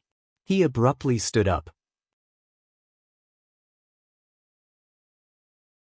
Chapter 1059 The Authority of the Moon/Beach. The red brandy-nosed man rushed to a safe within a few steps where he then took out a radio transceiver and a codebook from a secret compartment. He crouched there and transcoded the incident that happened to Charlie Raker. Then he started to send the telegram. Meanwhile, in the house above the Raker bookstore, a brown-skinned maid rolled up her sleeves and poured an indigo blue liquid on her left arm. Her skin around the spot immediately changed colors, but under the indigo blue colors, there were wisps of black light extending out like threadworms. These black beams of light quickly manifested a strange, palm-sized face. Its eyes were as tiny as rice grains, and its mouth was as wide as a tea plate. Charlie Raker has had an accident. The maid enunciated each word while looking at the face on her arm. Every word she said seemed to have its own shape, forming an indigo blue-bodied entity like her mouth and arm. Immediately following that, the words that seemed to be written began to intertwine as they were enveloped by smoke of the same color. At this moment, the strange face on the maid's arm slowly opened its mouth and sucked in the indigo blue smoke and text. All the abnormalities vanished, other than the patch of skin on the maid's arm remaining in indigo blue color. In the darkness outside the window, a tiny, ordinary bat flapped its wings, changing its motionless state and flying off to some unknown location. On another street that was less than 500 meters away from the Raker's bookstore, in the air above a restaurant that specialized in southern continent cuisine, tiny bats flew out from the darkness and gathered together, forming thick smoke. The smoke and bat appeared incorporeal and disappeared in the blink of an eye. All that was left behind was a man wearing a tuxedo without the corresponding hat. This man was thin, tall, and upright. He had light-colored hair that was nearly silver in color. His eyes were bright red like blood, as though blood was hidden within. He was none other than Sanguine Earl, Mistral. He raised his left hand with the ghostly blue gem ring and touched the slightly exaggerated bow tie. He looked down at the restaurant that had already closed and said, "Both pieces of intel eventually led here." As soon as Mistral finished speaking, a figure appeared in front of him, wearing a black regal dress and a bonnet. She had light blonde hair and blue eyes, and her face was pale like a rather intricate doll. The trees on the street below suddenly swayed gently as the light from the gas lamps flashed. "A puppet." Earl Mistral nodded slightly and acknowledged Sharon's status and level. Sharon ignored him and looked at the second floor of the restaurant. "There are remnants of Mother Tree of Desire worship." "Then there's no problem." Mistral turned around in midair and nodded towards the darkest area. "Lord Nibs, please seal this place." An elderly, deep sigh sounded before a pair of wings covered in dark-colored skin and countless patterns suddenly extended out of the darkness. It extended out, turning broader and bigger, taking 2 to 3 seconds to envelop the entire area. The restaurant sank into an unnatural state of darkness, as though it had been moved out of the real world. Mistral didn't hesitate, nor did he attack directly. He took out a bronze box embedded with many ruby gems and took out something from it. It was a transparent glass sphere that resembled an eyeball. Then the Sanguine Earl, Mistral, grimaced as the glass sphere fell from his fingers and landed downwards. The glass sphere emitted a glint in the darkness as it constantly changed directions and moved towards something in the air as though it was being attracted by something. Finally, it landed in a room on the second floor of the restaurant. A dazzling white light exploded. It was as if a sun had risen in the room, illuminating everything. It made all the corruption, decadence, evil, undeath, and darkness rapidly melt away. Mistral, who had already closed his eyes, suddenly frowned and let out a puzzled voice. He didn't feel any resistance from that restaurant. Sharon, who looked down from above, leveled her gaze. Although there wasn't much of a change in her expression, her tightly bound blonde hair seemed to shake a little. After the sun rose, it quickly set. The bright white light shone helplessly and silently in the darkness. As this was an item that was targeted at evil spirits, the building in the restaurant didn't suffer any damage. The sanguine Earl, Mistral, opened his eyes and looked at it for 2 seconds before reaching up with his right hand and clenching it. The darkness above the restaurant instantly came to life, transforming into illusory chains that bound the entire roof. Amidst the jarring sounds, the roof was forcibly uprooted and suspended in midair. Without this obstacle, be it Mistral or Sharon, they could clearly see the situation in the target's room. On a square table covered in table linen, a radio transceiver sat on it with a transcoded telegram message beside it. In contrast, the ground was indigo blue and charred. On the other side of the room, there was an old piano. The piano stools were brown in color and seemed to have been moved moments ago. On the piano, there was a cup of red wine. There was a small, sticky, flesh-colored figure soaked inside. As for the decorations and layout, it was like any normal residence. The only difference was herbal powder and essential oil extract splattered around. This made Sharon, who could directly obtain information from the spirit world, have a thought. The person here had just left. Before she, along with Earl Mistral and Marky Nibs, could react, the flesh-colored figure soaked in red wine emitted a misty glow. The light instantly burgeoned and brightened, forming a gigantic crimson moon in the room. The crimson moon's glow dispersed the darkness of the region, making the demigod participating in the battle feel as though they were on the ground and looking up into the sky. Sharon's blue eyes froze for a moment. She raised her left hand suddenly and flipped it gently, revealing a dark red accessory in her palm. The accessory looked like a full moon, and there were crimson gems embedded around it. In the center, there were symbols filled with full moons and mysterious labels. This was the scarlet lunar corona which Sharon had obtained thanks to Sherlock Moriarty's help. It kept emanating a tranquil halo, imbuing the wielder with immunity to the effects of the full moon. However, the crimson moon in the restaurant wasn't something that was as simple as a full moon. It was even closer to a blood moon or even stronger. An indescribable surge of spirituality came into existence, making the area which Nibs's gigantic wings had isolated present a strange, deeply silent feeling. Even though Sharon wielded the scarlet lunar corona, she sensed the maleficent thoughts in her burgeon as though an indescribable change was brewing. She instinctively wanted to turn into an evil spirit and hide in objects like the trees and gas lamps along the streets. However, her rationality stopped her impulsive reaction because the crimson moon's illumination had no blind spots. At that moment, the sanguine Earl, Mistral, saw his stomach bulging bit by bit. He felt that the life pulsing in his veins was slowly condensing as though making an attempt to take form. As a supernatural creature that could use the power of the moon, he hadn't prepared to eliminate the effects of a blood moon. He originally believed that he would be filled with joy in such an environment, allowing him to freely show his prowess, but he never expected the abnormal changes to far exceed his expectations. He felt that if this continued, he would give birth to new life. It was unknown where this terrifying vileness stemmed from. The authority of the moon included fertility and proliferation. At the same time, from the huge bat wings that isolated the surroundings and created darkness, white fur grew out in an extremely harrowing manner. Nibs grunted softly as cracks appeared in the sealed-off area. A few streets away, a bored Emlyn White was rubbing the blue gem-inlaid Oath of Rose. It was at this moment, Emlyn suddenly obtained the senses of Earl Mistral, seeing and hearing what he could. The feelings and thoughts that belonged to Earl Mistral were transmitted into Emlyn's mind after a long period of time. He sat up straight in fright. His expression distorted as his stomach churned, feeling the urge to vomit. With the help of creeping hunger, Klein's actual body was hiding in the shadows outside the restaurant, but the marionette he controlled, Kona's Kilgore, had already hidden into the darkness created by Nibs and used distortion to circumvent the isolation, staying within range of his control of the spirit body threads. At that moment, under the illusory crimson moon's illumination, he was surprised to discover that his marionette, which was intrinsically dead, had an inclination towards reproducing. And that new life was definitely the offspring of the mother tree of desire.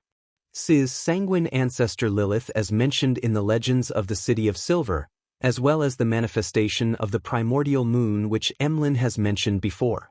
Indeed, the mother tree of desire has already grasped a portion of the moon's authority and has corrupted it into an especially evil state, far more than it originally was. Klein was just about to swap locations with his marionette and enter the region illuminated by the crimson moon and teleport away with Miss Sharon when he felt an indescribable sense of joy within him. It was the joy of seeing a flower in his garden slowly bloom after a long night amidst the morning fog. It was the joy from leaving the city and heading to the suburbs, taking in fresh air in a forest after the rain, watching mushrooms grow.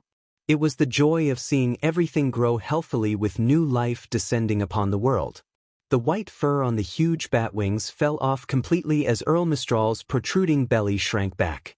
The look in Sharon's eyes, who struggled to hold on to scarlet lunar corona, seemed to relax. Right on the heels of that, the crimson moon in the restaurant quickly dimmed, as if large amounts of light had been sucked away by someone. Finally, the crimson moon vanished and everything returned to normal. Did Sanguine Duke Ulmer take action? Klein nodded thoughtfully and continued hiding in the shadows. Mistral restrained his anger and looked down at the dining room. He said in a low voice, "The target seems to have detected something ahead of time. It wasn't that much earlier." Combining the present situation and the revelations obtained from the spirit world, Sharon gave her answer. Mistral's bright red eyes revealed a strange glint as he observed for a few seconds before saying, "It was almost at the moment we came over when the person left. The person who left behind the glass of red wine and the strange puppet. This trap doesn't look like it was prepared. It's closer to a last-minute setup." Upon saying that, Mistral looked at Sharon and said, "How did they detect danger in such a timely manner?" Sharon's expression was calm as she replied, "It's not because of the mother tree of desire. This evil god wasn't capable of infusing too much energy into reality, making it difficult for her to send any preemptive warnings." Chapter 1060 Covered Up Seeker. The sanguine Earl, Mistral, frowned slightly. Although he was unwilling to admit it, he said rather honestly, "I don't think there were any leaks prior to this. Because if that was the case, the Rose School of Thought's demigods would have had plenty of time to use the response from the Mother Tree of Desire and Abomination Sua, laying a more dangerous and terrifying trap. It wouldn't be something an angel could easily resolve." This was also the reason why Mistral had said that the trap appeared to be a last-minute setup and looked rather hasty. This proved that there was no mole. After all, the ones who knew of the operation before tonight were the ones involved. If they wanted to leak the information, they could have done it earlier. This was unless someone changed their minds or wanted to use the urgency of time to obtain more benefits. And all of these would only leave clear traces. The black bonnet Sharon continued looking at the restaurant that had lost its roof. After a moment of silence, she said, "Perhaps it's a way of detecting danger via other means." For this operation, the Sanguine had used a sealed artifact that could even disrupt a devil's danger premonition, much less things like spiritual intuition. Possibly, Mistral couldn't think of a better explanation. At that moment, in a room on the second floor of the restaurant, other than the red wine and strange figure evaporating, everything else remained untouched, as if nothing had happened. Originally, Sharon and Mistral could attempt using divination to find answers to their questions and restore what had happened before the attack. But now, they couldn't do so because the surrounding area had been illuminated by the crimson moon. It was equivalent to receiving the corresponding cleansing from the Mother Tree of Desire. This meant that divination easily led to this evil goddess, and the results would be unimaginable. Without waiting for Sharon to speak, Mistral took a silent deep breath and said, "There are incidents in every matter. There's no such thing as a 100% success rate. Let's leave it here today. If we stay here any longer, the officials might discover something amiss." As soon as he said that, the black chains hanging from the roof instantly turned dim and illusory. The roof descended once again, covering the second floor of the restaurant and looking no different from what it was like before. Of course, when the storm rained, there would definitely be water leaks. If there was a storm, the entire roof would be thrown up again. The gigantic bat wings that blanketed the area shrank back into the darkness as the drizzle once again took center stage. Hidden in the shadows, Klein watched as Miss Sharon's figure rapidly turned transparent and vanished. He saw an illusory cloud of smoke puffing up and countless tiny bats flying in every direction. He couldn't help but frown and silently mutter to himself, what exactly happened? It wasn't worrisome to have an accident. What was worrisome was not even knowing what the accident was. Regardless of what one's level was, the unknown was always frightening. At that moment, he suddenly heard a staccato voice. What exactly happened here? When Klein turned his head, he realized that Miss Messenger had walked out of the spirit world at some point in time, standing alongside him. The 4 blonde, red-eyed heads in her hands were all trained at the restaurant. Can you see what happened here earlier? Klein asked hesitantly. After the mutant pathway reached the Wraith stage, the Beyonder was free to enter and exit the spirit world, allowing them to receive revelations from there directly. Be it their spiritual intuition or divination, they were rather formidable at that. A corresponding sequence to Angel was definitely powerful in such aspects. Therefore, Klein posed the question. The 4 heads held by Rionette Tynker shook as they said in unison, no. Klein nodded thoughtfully. Without further questions, he controlled his marionette to leave the area. Emlyn White, who had retched for a while, rubbed the ring that was embedded with a ghostly blue gem. He muttered to himself in surprise, it ended just like that. Through the Oath of Rose, he could sense Earl Mistral's frustration, anger, and reluctance to vent his anger at a lady or others. His initial judgment was that the operation had failed because of an accident. It's over. Upon hearing his words, Marie was equally stunned. He had actually wanted to ask Emlyn White the reason for his sudden nausea and grimace, but he had perfectly tempered his curiosity and restrained his urge. He didn't find the target. Emlyn tried his best to recall what Earl Mistral had seen and heard, but due to the seal by Marquis Nibs, he was only able to see the situation via Oath of Rose after the Crimson Moon rose. And these feelings were made ineffective quickly after the anomaly. At the same time, Emlyn mumbled inwardly, the demigod from the Temperance faction came here while possessing a doll? Which master's work is this? It's simply art. Didn't find the target? How can that be? Marie's brows furrowed uncontrollably. From his point of view, everything in the operation had been going smoothly up till that point in time. Whether it was him, Sharon, or the Sanguine, none of them had the motives to leak the information to the Rose School of Thought. As for Sherlock Moriarty, he had proven his credibility through numerous collaborations. Suppressing his immense disappointment and puzzlement, Marie said without much change in expression, then we've to leave the vicinity as quickly as possible. As soon as he said that, his figure began to fade, revealing the qualities of a wraith. Emlyn subconsciously wanted to ask him if he knew of any doll masters, but after opening his mouth, he found that it was damaging to the image of the Sanguine. Therefore, he could only swallow his words back down. Even if I know that master, I don't have the money to buy it. To bear the burden of my mission, I have to sacrifice something. Unfortunately, we didn't capture the demigod of the Rose School of Thought this time, making it impossible to figure out the current situation of their headquarters. It'll be difficult to receive that holy artifact of the ancestor. Amidst Emlyn's thoughts, his expression slowly turned grave. Backland Bridge area, Iron Gate Street, in one of the billiard rooms of the Bravehearts Bar. Klein, in the image of Sherlock Moriarty, was sitting opposite Sharon and Marie. After a brief moment of silence, the black regal-dressed Sharon, who was seated on a high stool, said to the detective, "What are your thoughts on the matter?" Klein thought for a moment before saying, "The influence that the Crimson Moon brought was quickly destroyed." "What you mean to say is that since the Rose School of Thought's demigod had already sensed the immense danger through a certain method or a certain existence, why would he set up a trap that didn't have any effects?" Marie exchanged looks with Sharon before asking in thought. "Yes." Klein nodded. He should be able to foresee that under such dangerous circumstances, a trap at this level can be easily resolved. Then, Why would he waste time setting it up and not flee immediately? This is the natural instinct of a living creature. Wearing a small bonnet, Sharon moved her head indecemably. On the surface, it's a trap, but it's actually to cover up something? Klein replied, delivering the sentence at a slower pace. Yes, using such a trap to cleanse the scene and stop any divination to conceal the actual situation back then. Only if there's a secret to hide would a demigod from the Rose School of Thought take the risk and stay on the scene for such a long period of time. But it's also possible that they didn't expect us to have an angel from the Sanguine to help deal with the trap, Marie suggested. Klein smiled and said, they wouldn't ignore the angel behind you.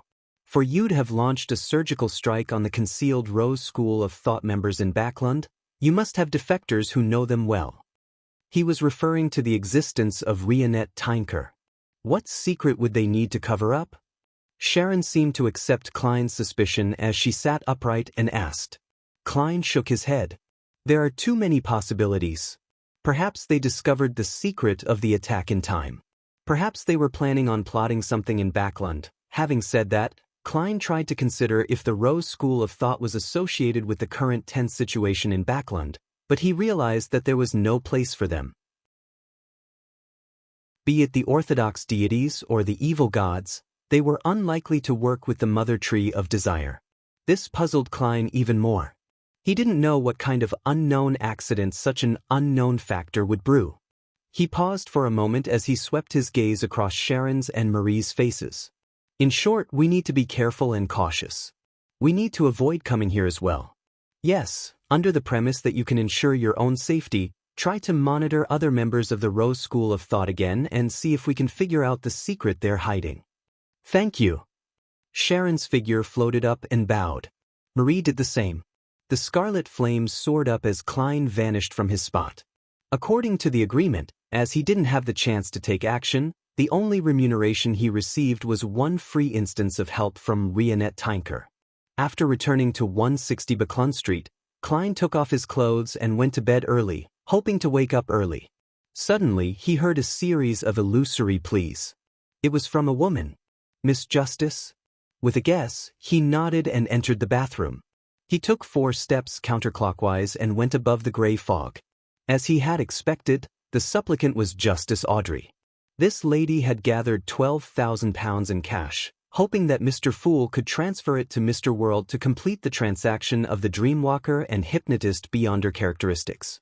Yes, if the ritual can be replaced by Angel's Embrace, Miss Justice can try to advance in the next 2 days. When that happens, it's time to place the exploration of Grozel's travels in the schedule. Leonard has already become a spirit warlock for days and has nothing to do. Klein heaved a sigh of relief and replied to Miss Justice, getting her to begin the sacrifice. With the current situation becoming more and more tense, with more and more unknown factors, he wished to strengthen himself as quickly as possible. This included many aspects. First, the increase in the number of marionettes and sealed artifacts. Second, the recovery of his helpers. And thirdly, a further grasp of knowledge and secrets. This aided him in knowing the truth and obtaining the true attitude that the different factions have, thus, finding an opportunity from within. The exploration of Grozel's travels corresponded to the third point. You're tuning in to the Passion Pages YouTube channel. We're so grateful for your support, and don't forget to subscribe to join us on this incredible journey through captivating stories. Your generosity through donations truly makes a world of difference, as it's the primary source of revenue that allows me to expand and enhance this channel for you. Thank you from the bottom of my heart for being a part of this adventure.